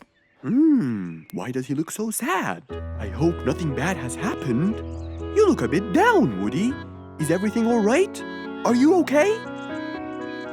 Oh, Mr. Fox, I really need your help with an urgent matter. Don't you worry, my friend. Big or small, every problem has a solution. I assure you, everything will be all right. Oh, I know, Mr. Fox. I can always count on you. Let's go inside. I'll get you something to drink, and then we can sit down and you can tell me all about your problem. Let's go.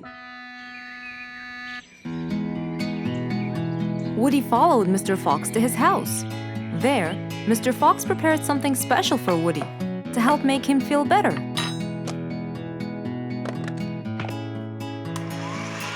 I made you some fresh orange juice. This will help you relax and cheer you up.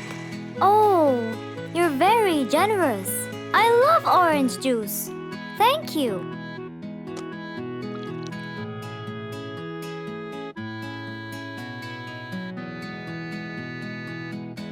Mr. Fox, I'm really sorry to bother you over and over again, but I had no choice. Oh, no worries, my friend.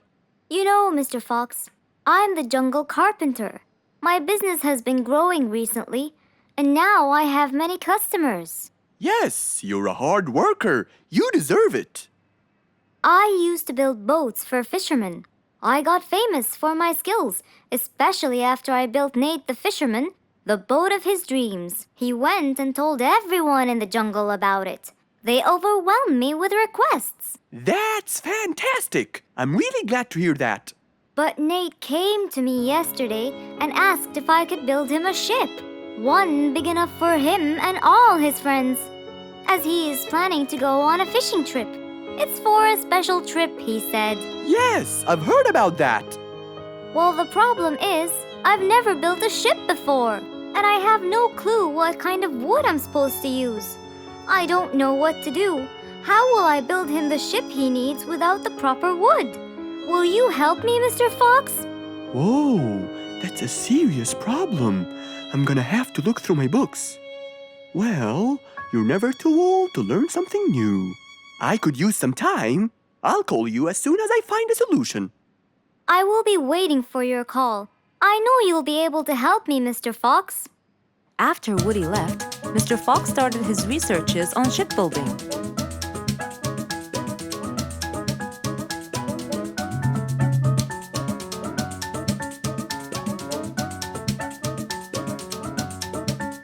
After hours and hours of hard work, he finally got it. Yes, I've got it. But what did he get? We'll find out in the next episode.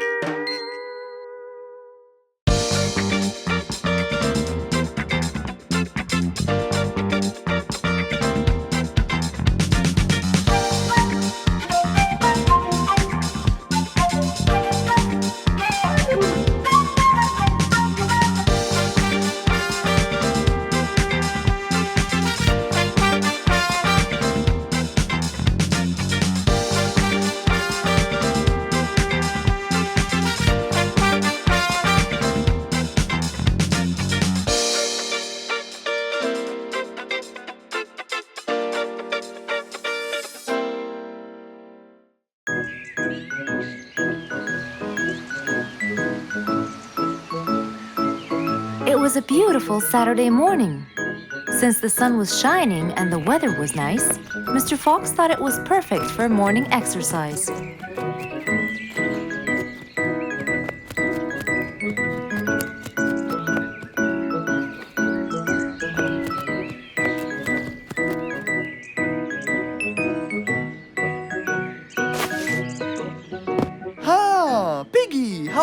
you? Haven't seen you in a while. I really missed you. I'm fine, Mr. Fox. I really missed you too. I hope you're doing great. Why does he look so sad? I hope nothing bad has happened. You look a bit down, Piggy. Is everything all right? Are you okay? Oh, Mr. Fox, I really need your help with an urgent matter. Don't you worry, my friend. Big or small, every problem has a solution. I assure you, everything will be all right.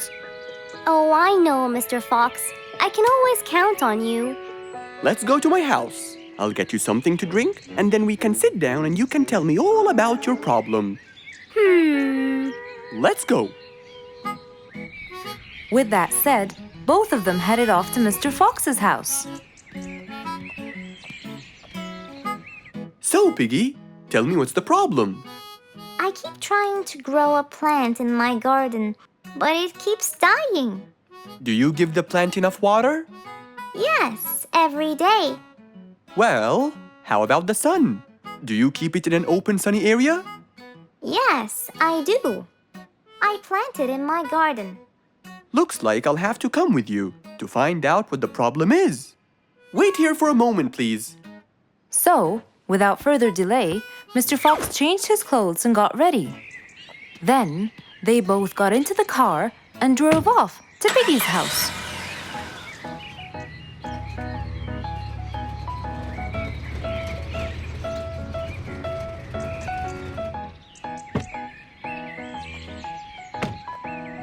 Look, Mr. Fox, these are the plants I told you about.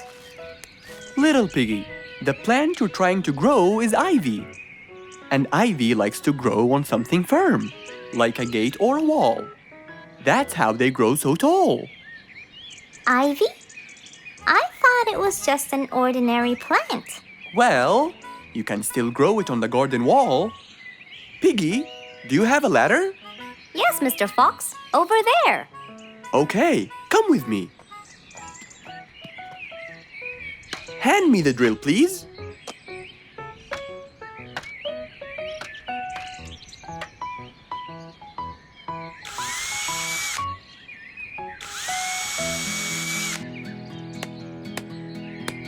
After drilling the holes and hammering the nails, Mr. Fox hung the ivy plant all across the wall.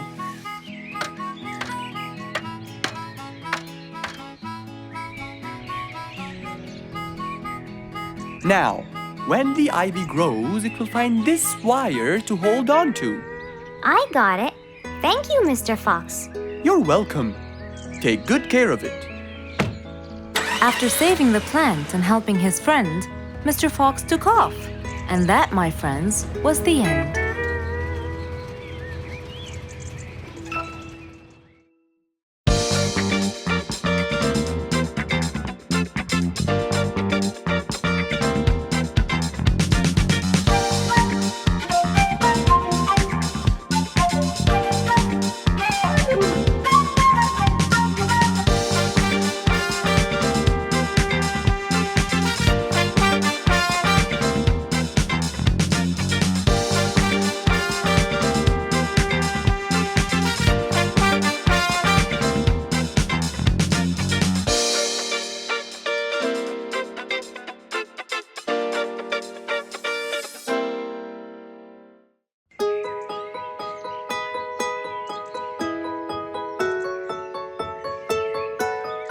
Beatrice was a little energetic bee. She wakes up early, eats her breakfast, and checks on her honey. Then, she goes out to collect some nectar. That smells great. I'll take some from here. Wow, that looks fresh. Here's my favorite type. And so, she went collecting all the nectar she needed, and when she was all done, she went back home. But as Beatrice came closer and closer, she could see that someone had been to the hive. Oh no! My honey! It's all gone! Who could have done this? Beatrice looked right and left, but no one was there. Sadly weeping with grief, she went to the place where she might find relief. Oh, Beatrice, how have you been? Mr. Fox! Beatrice, what happened? Someone stole my honey and destroyed my hive. Who would do such a horrible thing? I have no idea. I was out collecting nectar, and when I came back, I found... Calm down now, calm down. I don't know what I should do. Mr. Fox felt sorry for Beatrice. He kept thinking of a way to prevent this from happening again. Aha! I got it. You know who did this? No, but I can prevent this from happening again. Really? Really? Come with me. At once, Mr. Fox ran to his workshop. He grabbed some steel, some wooden plates, and his toolbox. He then hopped into his car with Beatrice by his side and drove away.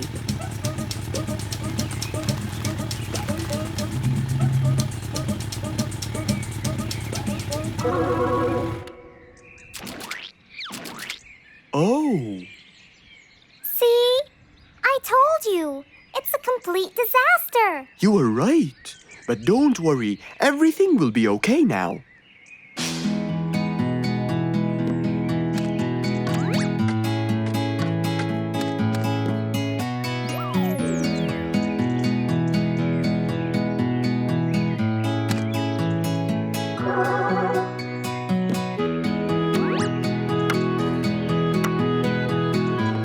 Mr. Fox started to work. He got the wooden plates and built a box out of them, which he put on the tree branch. Then, he surrounded the box with steel. He made sure the nails went in properly and made a door for little Beatrice. Now, all done. Wow, it's amazing. Thank you, Mr. Fox. There, take this too. And what's this?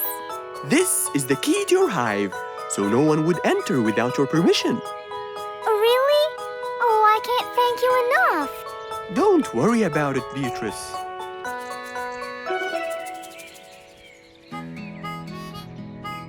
Here, Mr. Fox, this is for you. What's this? It's one of my delicious honey jars. It's the best kind I've got. Oh, you didn't have to. Well, thank you, Beatrice. And as Mr. Fox drove away, he thought that this was the perfect end to the day.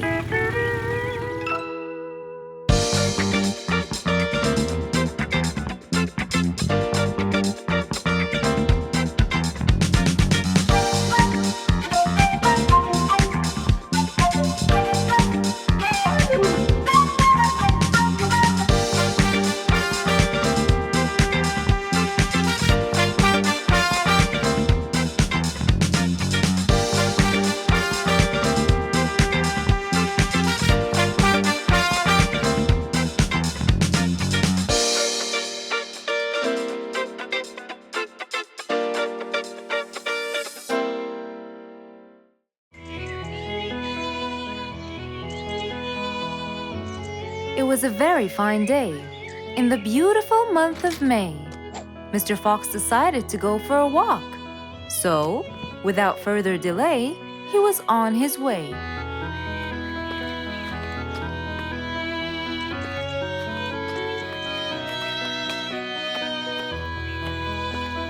While Mr. Fox was walking, enjoying the sun and the trees, he heard a quarrel at a distance and someone saying, Stop!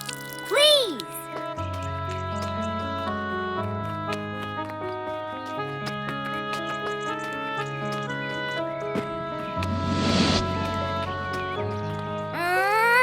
What?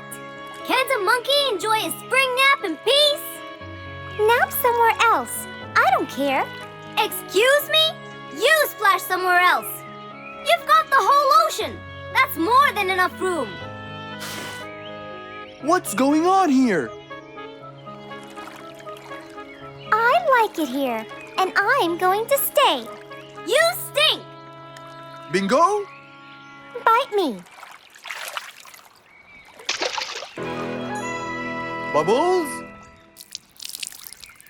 I'd gobble you up, but I prefer a healthy diet. What's the matter with you two? I'm calm and happy. I'm just simply awesome. Mr. Fox! Can you believe her? Honestly, I don't believe the fact that you two are fighting in this lovely weather. You tell him, Mr. Fox. Such a gloomy monkey. All I want to do is take a nap. Such a gloomy monkey, such a gloomy monkey. Bubbles, stop that. What's your problem, Bingo? What can I say, Mr. Fox? I just wanted to nap on my hammock. But Bubbles kept splashing water all over me. And it's so irritating. As if it wasn't on purpose, Mr. Fox. I just wanted to enjoy spring my way. Can't I enjoy the weather however I please? Of course you can. But Mr. Fox! And you too should enjoy your spring nap as well, Bingo. Finally! That's right. Go enjoy your spring sleepiness some other place. Say what now? You know what? I've got the perfect solution to your problem. Really? Yes, and it's very simple. What is it, Mr. Fox? Wait here for a second. Don't splash water for a short while, okay? Fine.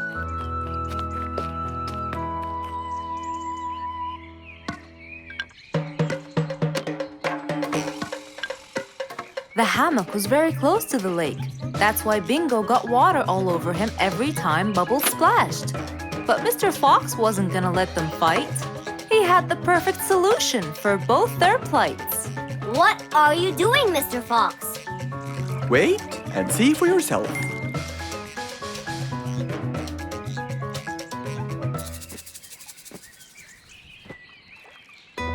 Let's see.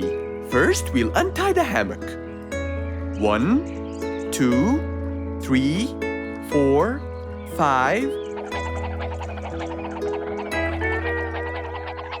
Now, we'll go a few more steps up and tie the hammock again.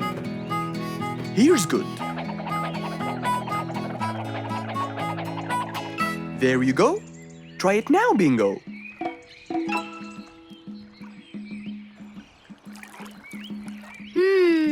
Very comfortable, Mr. Fox. I love it. And the air up here makes me sleepier. Bubbles, give me your biggest splash. Whoa! Ha ha ha ha ha. Whoops. Sorry, Mr. Fox. Don't worry about it. I feel fresh. Mr. Fox's work was done. First there was trouble, now there was none. For there was indeed no better deed than rushing to help a friend in need.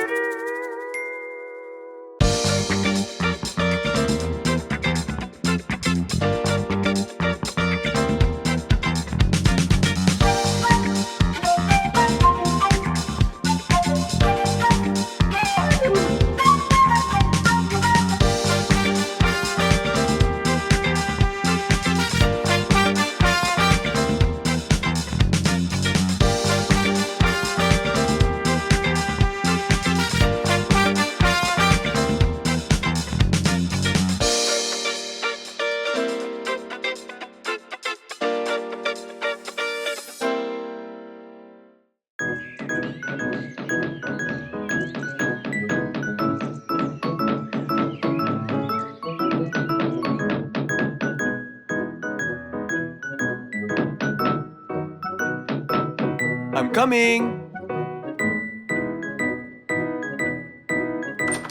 Good morning, Mr. Fox. Hello, my friends. Come on, let's go to the backyard. We can't wait to hear the rest of the story. Slow down. I can't understand you. I'll tell you, Mr. Fox. We came running here to listen to the rest of the story. Ah, okay then. What are we waiting for? Let's start now. Mr. Dumfrey, you have no idea how much you've helped us. We're really grateful for your ears, you know. Thank you very much. I'm always honored to help everyone, sir.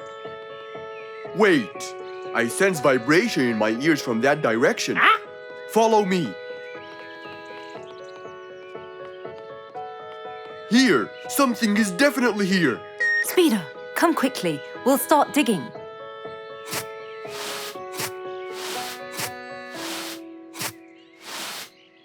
Speeder, wait!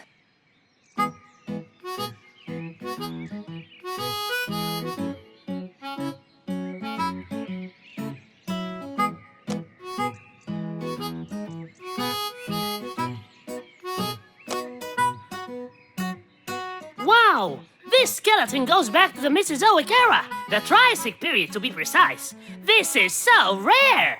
Oh my, the Mesozoic era! What an extraordinary discovery! But we have to make sure. Of course we will. We still have more sites to excavate today.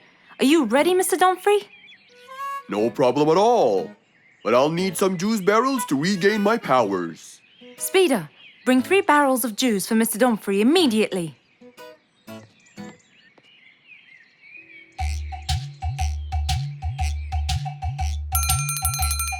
Come on in. I'm glad that I have this high table here. Oh, sorry, you can't stand and talk. You have to sit down to look at my teeth. Well, I really hope that your teeth will help me make the right decision. Don't worry at all. I'm here for your own welfare and saving. I hope so, Mr. Lucky.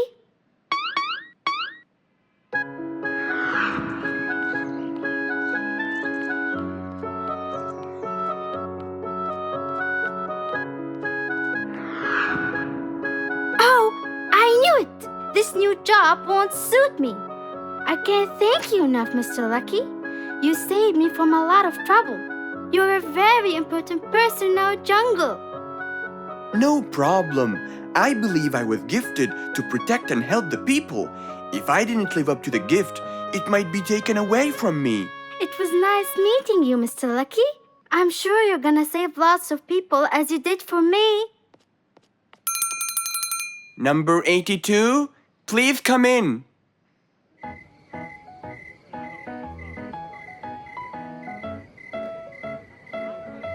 Hey, why don't we go to Mr. Lucky? We need to know his final decision. I'm sorry, I can't today. Mr. Dumfrey discovered an ancient site last week, and I really want to go to the opening ceremony. They became very famous. If I want to stay in control, I have to know their weaknesses. Maybe reading about gold will uncover the facts. Hello, Fangs. Long time no see. Last time you came here, you were very young and you came with your mother to buy a book. Yeah, it was a long time ago. So you came to read, huh? Reading is very important. I read everything in this library. That's great. Now, I need a book about gold. Ah, gold. It's becoming the mainstream nowadays. A rabbit with a golden tooth and a camel with a golden ear. I think there is a relation between the two. And I think you're losing it because of all this reading. There can't be a relation between both of them. What? Nothing. I just meant that the book that I need has nothing to do with those gifts. I'm just researching about gold and its medical use. You know, for the new technology. There it is, Mr. Gold Researcher. Thank you. And since this is my first visit to the library from a long time, you'll give it to me for free, of course. Goodbye, Mr. Bear Lato. Huh? Who said it's for free? That old bear is really smart. It must be the reading that made him understand the connection between the two gifts. I think reading makes you understand a lot of stuff and gives you knowledge. Fortunately, not many people read in the jungle.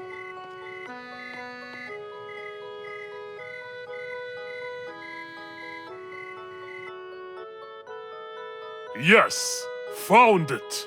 Gold properties. Gold is known for its shine, and to keep gold shiny, scientists use a substance called ammonia.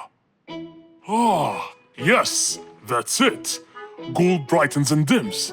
When anyone looks into Lucky's teeth to see their future, it becomes clear as a mirror. And if a mirror is not as clear as crystal, no one will see anything. I can buy 2 liquids. One to dim the gold, and another to brighten it. And then I'll enter his house. Oh, I mean my house, and put the dimming liquid on his teeth. And when the glow fades, it will surely affect Dumfrey's ears as well. The letter said it, and I'll be in control of both powers. Oh yes, no matter what they do, they'll never be able to stop me! And that was the end of our story for today, my friends. We have to stop his fangs. We can't let him just do all these evil actions. Calm down, Giselle. Yes, that Fangs should get what he deserves. Well, do you still remember what I told you yesterday? Yes, good always wins over evil.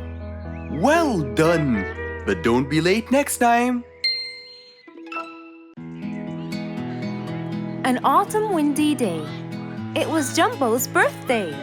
He was dancing and playing with his friends, hoping this day would never end.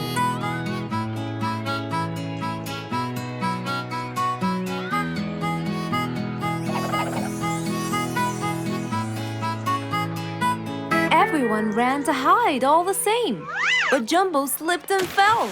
And that was the end of the game. All the animals heard the fall, but Mommy Jumbo ran before them all. Jumbo!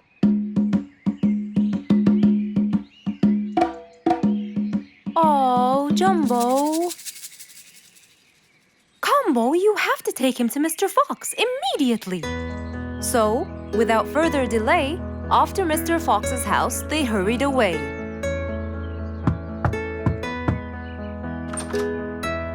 Hey, Mrs. Combo, what's wrong? Help me, Mr. Fox. Jumbo is ill. Oh, please come in.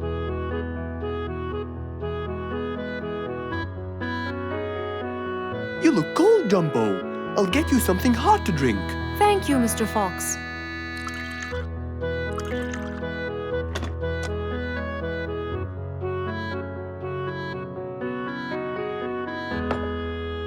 We were celebrating Jumbo's birthday.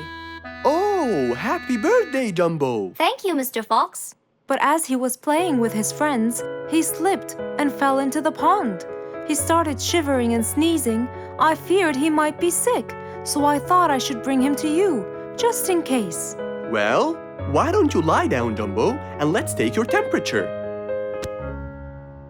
Open your mouth. Say ah. Ah.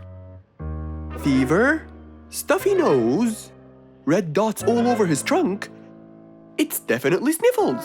Oh my, sniffles? Don't worry, Mrs. Combo. It's just a sniffles fever. It will go away. All you need, champ, is some rest and just one pill of antidote. And when you're better, you can go back to play with your friends. Thank you, Mr. Fox. After thanking Mr. Fox, Mrs. Combo took Jumbo back home to let him rest.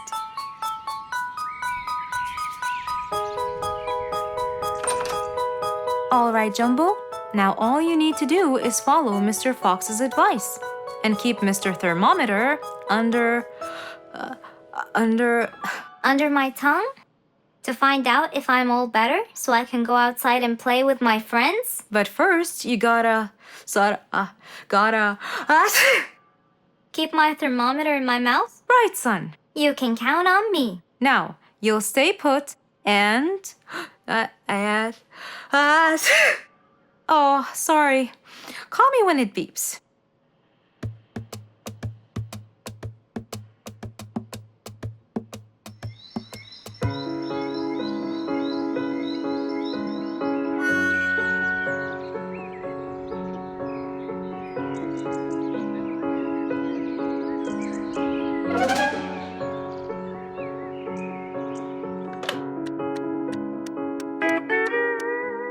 Hello, Frisky. How are you?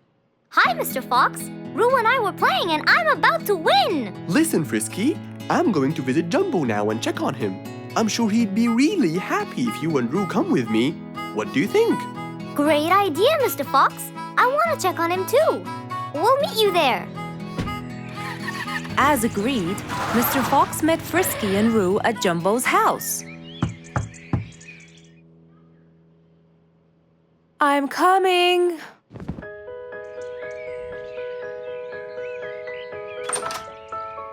Hello, Mrs. Combo. We came to check on Jumbo. I hope he's feeling better now. Why, yes, Mr. Fox. Come in, everyone. Hey, Jumbo! I came to check on you. And I brought your friends along too. Are you feeling better now? Hi, Mr. Fox. Hi, guys. Hey, Jumbo. How are you feeling? Well, I feel better, but... Well, we need to take your temperature one more time, Jumbo. Is it time? It's time, all right? What does it say? Well, let's see. Your temperature is, oh. Your temperature is just fine and dandy, Jumbo. You're not sick anymore. You are A-OK. Yes! Now we can go outside and play. But first, I need to tell Mom.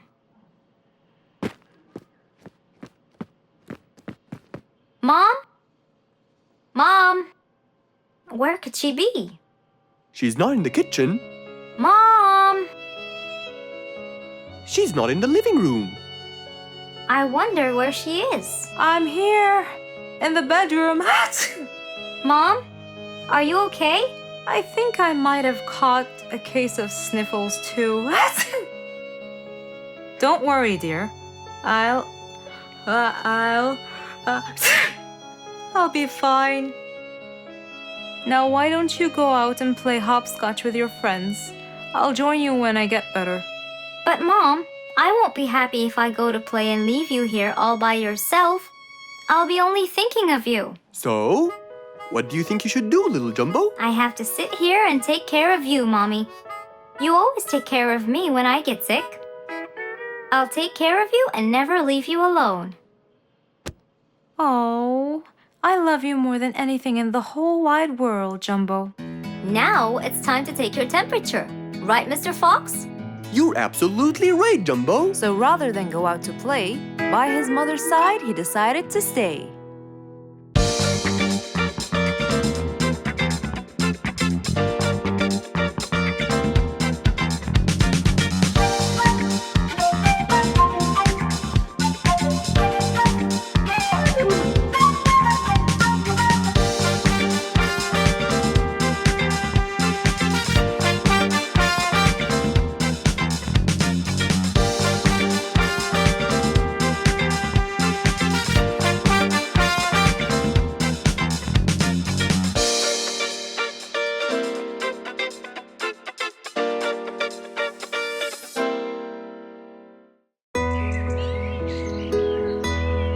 Just imagine if you woke up one day and all your food was gone.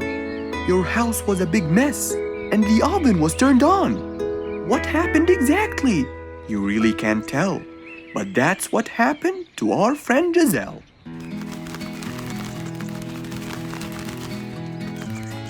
It was a lovely morning, just like all others.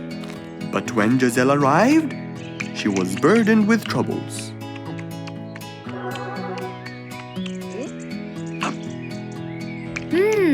These are good. Yeah, my mom makes the best pancakes in the world. Look, it's Giselle. Hey, Giselle, come join us. Have some of these delicious pancakes. Thanks. I'm not hungry. What's wrong, Giselle? You guys, I think a thief broke into my house. What? Food has been going missing from my home, but I didn't think much of it. But the amount of food disappearing kept getting bigger and bigger. And yesterday, all of my food went missing. And there was a huge mess at my house. I even found the oven turned on. My house could have burned to the ground. Oh, I'm so sorry to hear that. Are you okay? This sounds really dangerous. What if this happens to my house next? Calm down. Whatever it is, I'm sure we can deal with it. Giselle, let's go to your house and check it out. And so, they left for Giselle's house. They had no idea what would be waiting for them. Oh dear, what a mess. Did you not hear them at all? I heard noises, but by the time I got up, they were gone. Did they take anything else other than food? No, nothing else is missing. So how do you explain all this mess? Maybe they were trying to find their way in the dark. I think Bingo's right. They didn't want to turn the lights on so no one would see them. Yes, but there are more important things. A thief had been here last night, and I don't think Giselle had time to worry about all the dishes.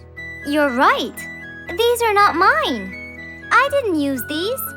That means that whoever was here didn't just steal the food, they ate it all here.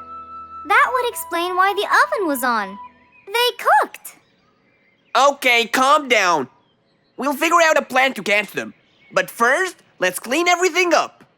They started cleaning the house, trying to help their poor friend out, while being so worried about what's going to happen next. Any idea how we're going to catch them? I have an idea. We'll have a neighborhood watch. You know, we'll stay up around the house so we can catch them as soon as they come near. Sounds great. Giselle, why don't you go and get some sleep? We'll take care of it. Thanks, guys. They all sat in anticipation, ready to jump on the thief without any hesitation. But hours passed by with no one in sight. They started to become very, very tired. Does anybody else feel a little bit sleepy? Yeah, and cold, and a little hungry.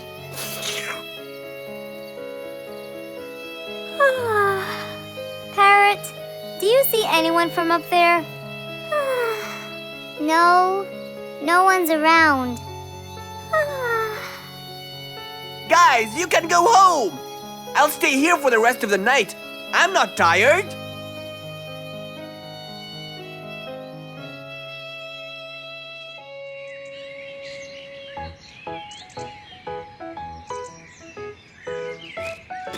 Good morning. What happened after we left? Did you see them? I heard a noise from the bushes near the house, but no one was there. They must have seen me, got scared, and ran away. Wow, you must have looked so tough. How did you get them so scared? I'll teach you guys. First, you have to stand chin up, hands on your waist, and look so focused. Then, you walk back and forth in front of the house, so they wouldn't have a chance. Don't get distracted by anything, and most importantly, carry a weapon. A weapon? Yes, these are mine. A salt shaker and a ladle? It's a pepper shaker. You sprinkle it in their eyes and then hit them with a ladle. Ooh, scary. Okay, I think I got it. I'm going to be on neighborhood watch duty tonight. I'll go get ready. See you all later. And so, with a big responsibility to bear, Bingo guarded the house, steady and aware.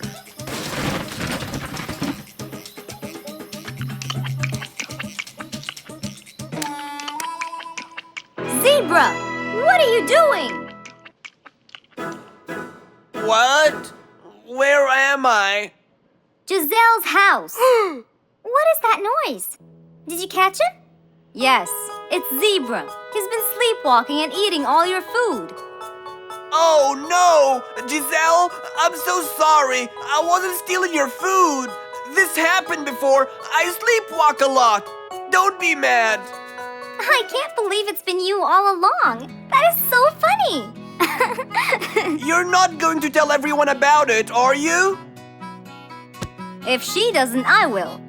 I knew you couldn't scare a thief away with a ladle. You could! You know what? I'm just happy Giselle is safe.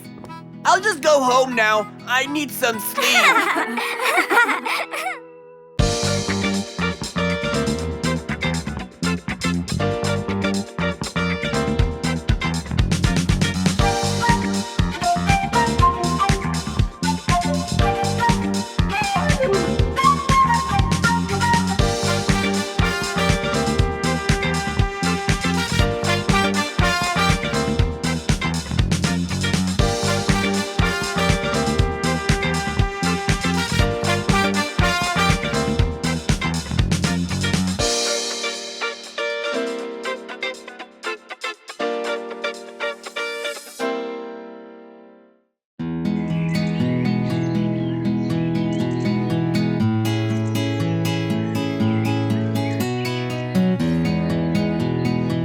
Spike the Dragon always bragged about how good he was at photography.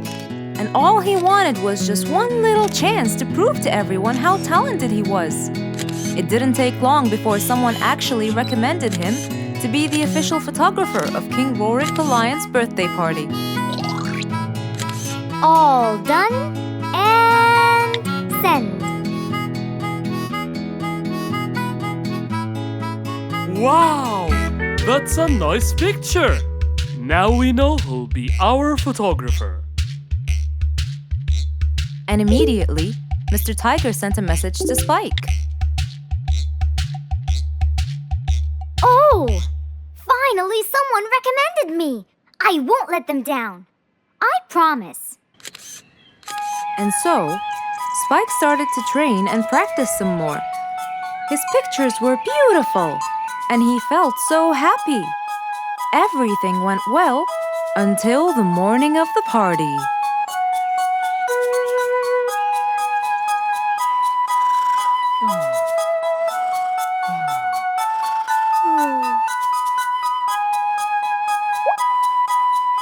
Oh, today's the day. Finally. Maybe I should train some more.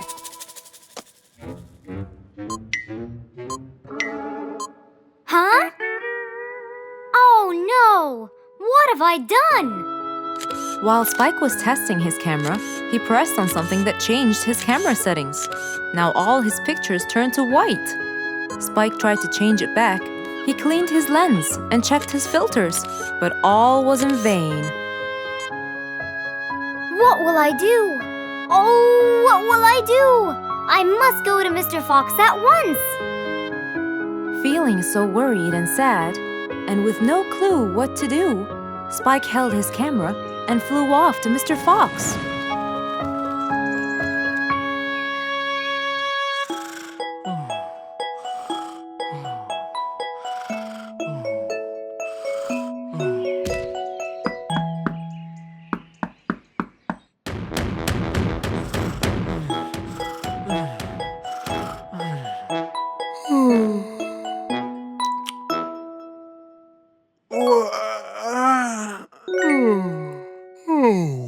Who could it be this early?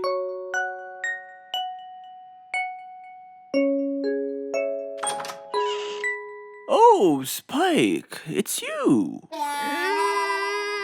Help me, Mr. Fox. My camera. Help! All white, broken. Help! Calm down. Please, come in. Spike followed Mr. Fox inside. He sat down and started to speak slowly. You know today's the king's birthday party. Yes, and you've been hired as the official photographer. Congratulations, Spike. Oh, Mr. Fox, it would soon be condolences. What? Why? My camera. It's broken. Broken? Yes, I woke up early today and tried to check it. But I found that every picture I take becomes white. Have you checked the lens? Yes, and I re-cleaned them to be sure. But it's no use. And the filter? Everything. The lens and the filter. Can I take a look at it? Mr. Fox held the camera and started to check the settings. Where could I buy another one now? Do you have a professional or digital one? I don't think you'll need it, Spike. I'll go straight to prison, right? No, it wouldn't be fair to send the most talented photographer to prison. They'll all laugh at me. Are you sure about that?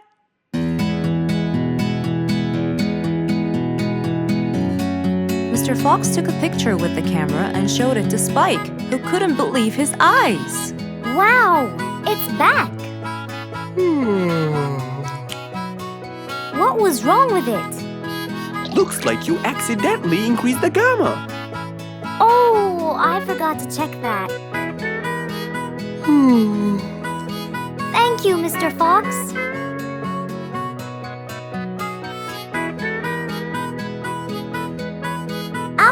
now. See you at the party. That would be awesome. With that, Spike walked out of Mr. Fox's place. He went back home with a smile on his face.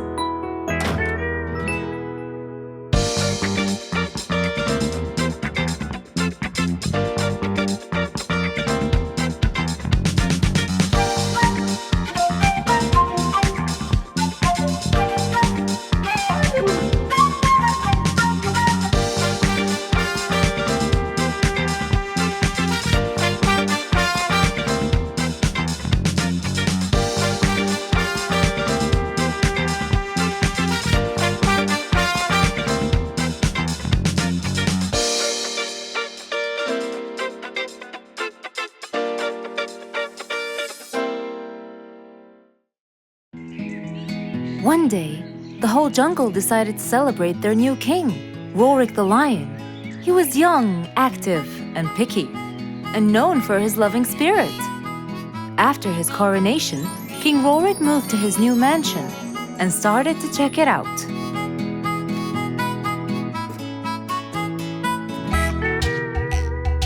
Great, and that's my throne, right? Exactly, Your Honor. Well, I'd better check it out. Yes, please do.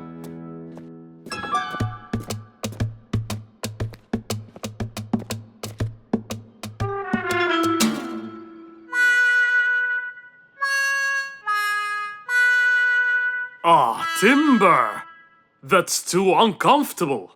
But Your Honor, it was made especially for you. Not good enough. With a sad look on his face, Timber went to call Mr. Fox and ask him for help. Meanwhile, Mr. Fox had just finished his morning exercises and was heading back home.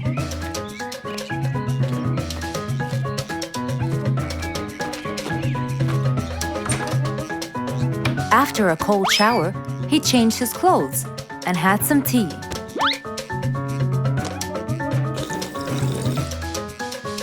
Then, he quickly read about the king's coronation in the newspaper.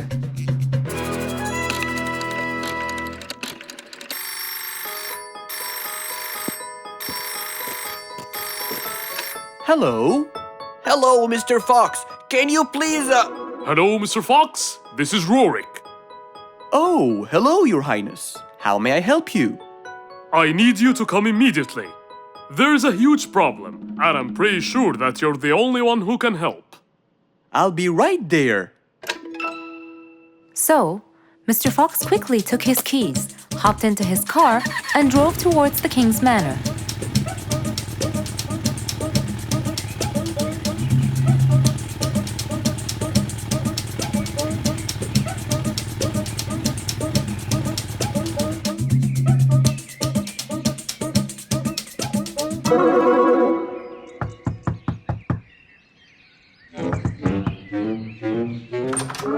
hello, Mr. Fox? One moment, please. Your Majesty, Mr. Fox has just arrived outside requesting an audience. Of course. Let him in. Come in, Mr. Fox. His Majesty is waiting for you. Good morning, Your Highness. What seems to be the problem? Oh, Mr. Fox. Good, you came quickly. Always at your service.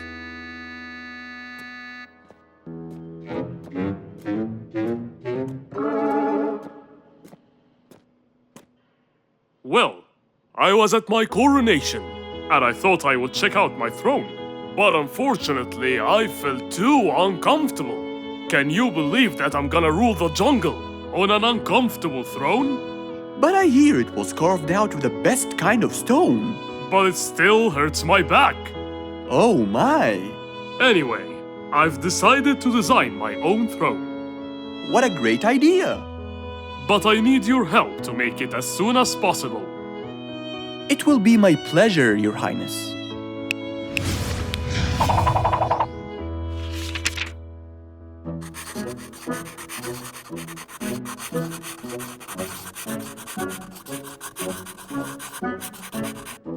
Mr. Fox designed a new throne for the king, but the king didn't seem to like it. I know just the thing for you. Mr. Fox took his tape measure and got to work. He took measurements and made estimations. This wasn't going to be easy, but Mr. Fox was gonna give it a try anyway. He hopped into his car and took off for the jungle store.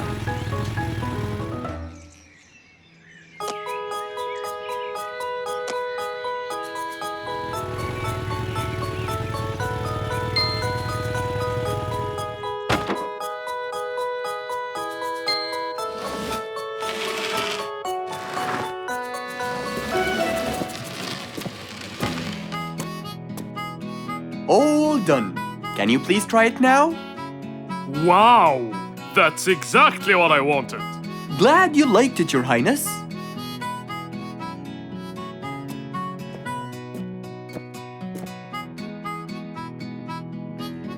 And there you have it, the new king of the jungle.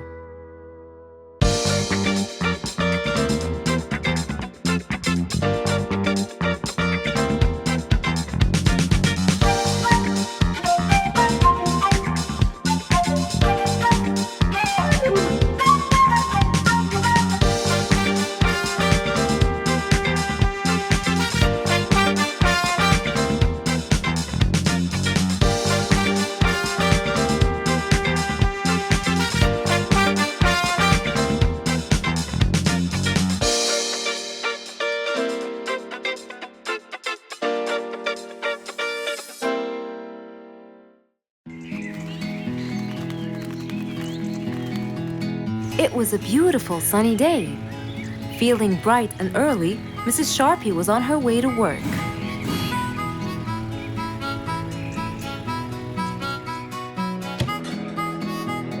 Good morning, Sharpie. Good morning, Emma. You're looking good today, Sharpie. Thank you.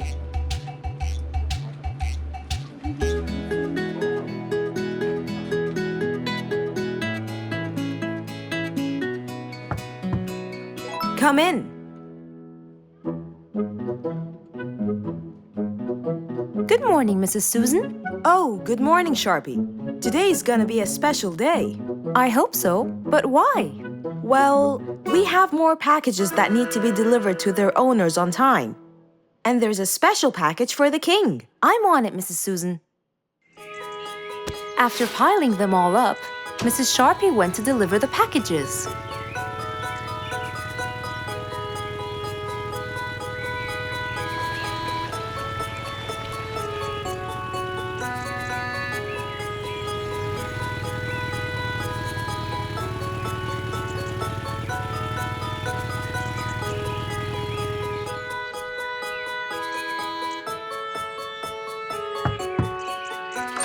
Here's your package. Thank you, Sharpie. Just in time. Looks like delivering the next one is gonna take some time.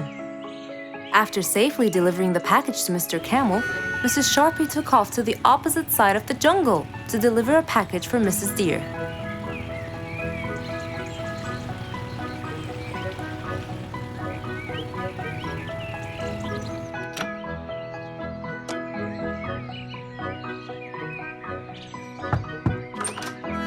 Here's your package.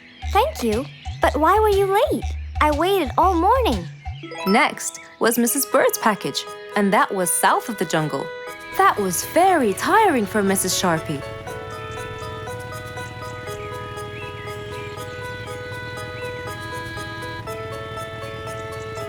Mrs. Bird! Mrs. Bird! Here's your package.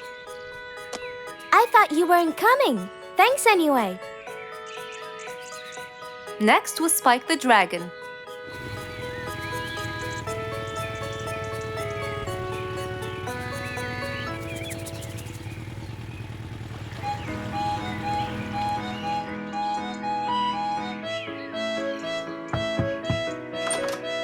Here's your package. I never thought you'd be late. Oh no! It's the last package I'm delivering today. I hope the king is not too upset that I'm late. Worried and a little scared, Mrs. Sharpie took off to deliver the last package. She was already late as it is. The last package was intended for the king, and after being all over the jungle, will she be able to make it in time?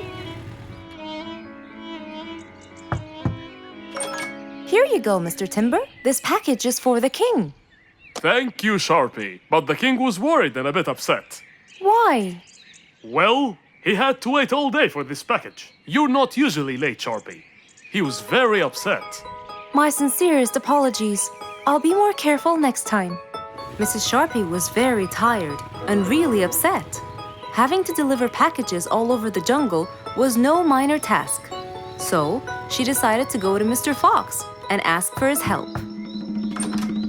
Oh, hello, Mrs. Sharpie. How have you been? I'm not good at all, Mr. Fox. You have to help me. What happened? I've got a lot of letters and packages, and I keep flying east and west all over the jungle. This won't do, Mr. Fox. I'm so tired. Oh, Mrs. Sharpie, you do look exhausted. Please come in and we'll figure this out together. Would you like a cup of hot chocolate? No, I just want to find a solution, Mr. Fox. Okay. Tell me what the problem is exactly. I get too much letters, so I fly to deliver them. I find that the first letter should be delivered to the western part of the jungle, so I fly and deliver it, just to find that the next one is in the eastern part of the jungle. And when I fly and deliver it there, I find that the one after it is in the north. And after that, it's west again. And it's all driving me crazy. Calm down, Mrs. Sharpie. There must be a solution to all of this. That's why I came to you. I kept thinking and thinking, but they come in packages, and I must deliver them all in one day. So how can I do that? Don't worry, Mrs. Sharpie. We'll sort this out. Sort? Sort! That's it! Why don't you sort them out from the very beginning, Mrs. Sharpie? What do you mean by sorting them out? I mean, first, you should read the addresses and sort all the letters that should be delivered north together, and those that should be delivered east together, and so on. And then I'd finish all the north letters together, and the east, and then the south, and then the west, right? Precisely. That's a great idea, Mr. Fox. Thank you so much. Wait, where are you going? I have letters to sort out. Thank you, Mr. Fox. Glad I was able to help you, Mrs. Sharpie. Goodbye.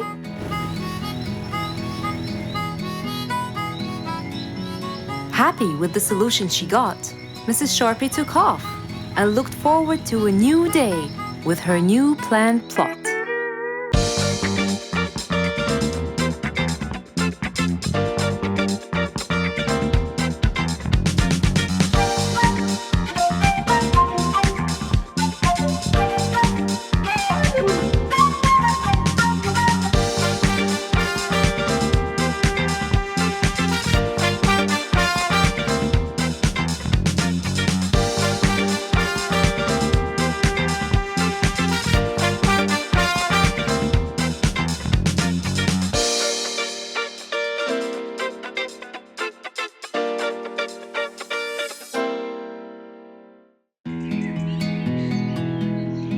It was a beautiful morning. The sun was shining brightly over the jungle. And seeing how nice the weather was, Mr. Fox decided to go for a walk.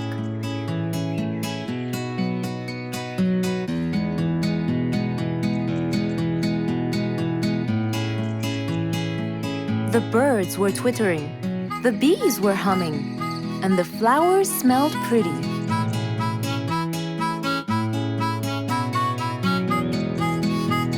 As Mr. Fox was passing by Bingo's house, he saw him doing something really strange.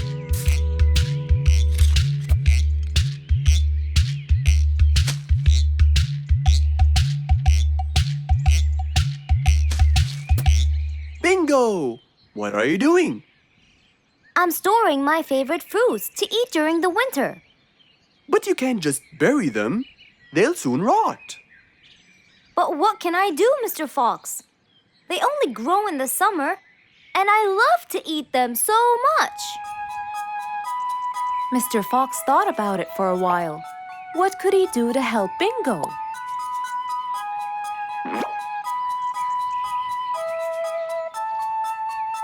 Don't worry, Bingo. I think I have an idea. Really? What is it? You'll have to wait and see. I'll just run to my workshop, and I'll be back before you know it. Okay. Mr. Fox went back to his workshop and gave it some thought.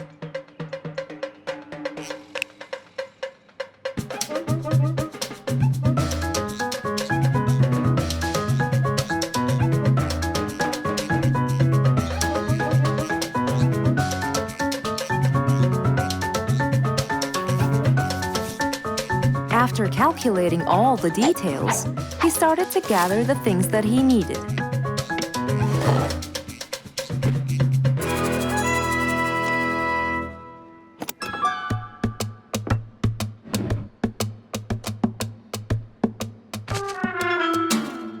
Then he took his toolbox and his car keys, and of course, the glass plates. He put them all in his car and was on his way.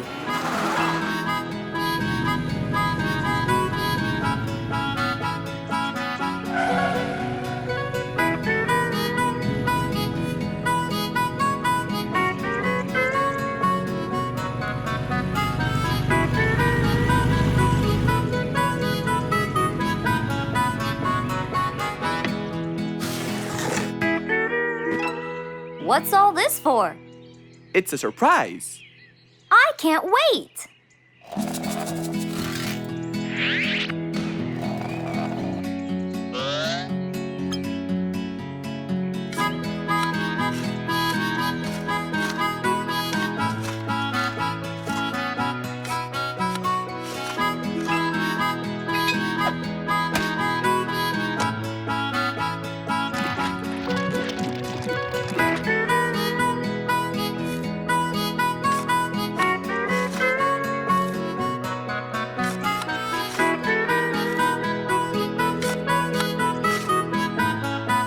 Mr. Fox was almost done, and Bingo was watching him, looking slightly puzzled.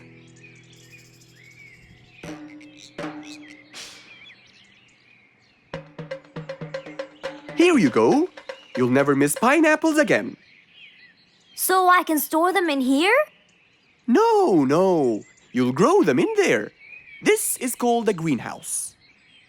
But it's not green, it's transparent. No. It's called green because we can grow green plants and fruits inside it whenever we want. Oh, so now I can have pineapples whenever I want? Yup. Anytime you want. Awesome! Thank you, Mr. Fox. Glad I could help. Here, this is for you, Mr. Fox. It's the best one I've got. Oh, that's very nice of you, Bingo. I love pineapples. Now you and I can eat them anytime we want. After helping out his friend, Mr. Fox went back to enjoy the rest of his day.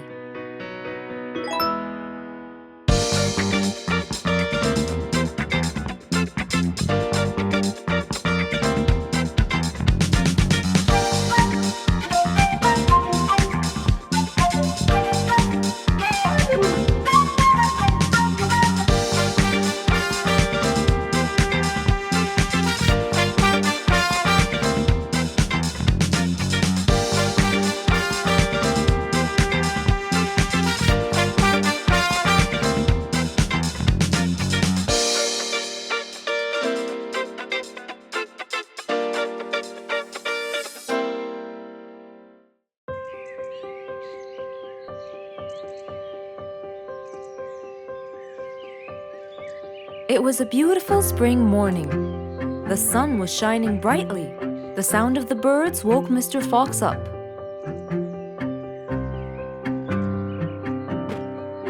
He changed his shirt, put on his tie, and his vest. Then he drank his tea. It was delicious. After reading a shop manager ad, he got into his car and drove off.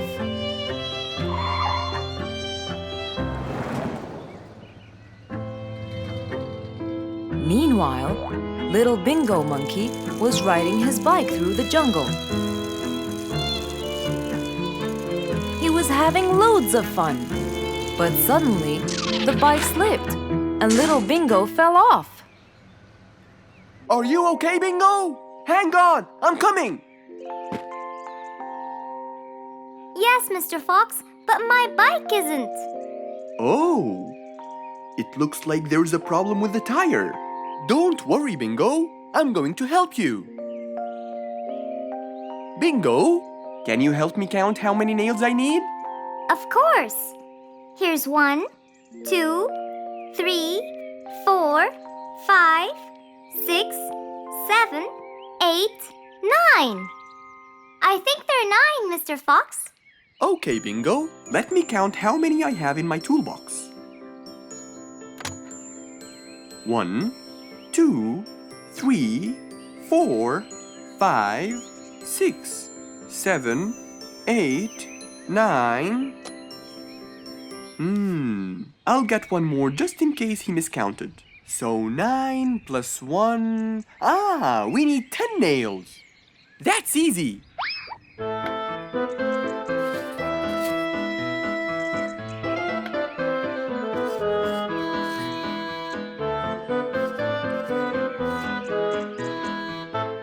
Okay, Bingo. It's all done. Thank you so much, Mr. Fox. You've helped me a lot. Come on, give it a go. So once again, little Bingo rode along happily.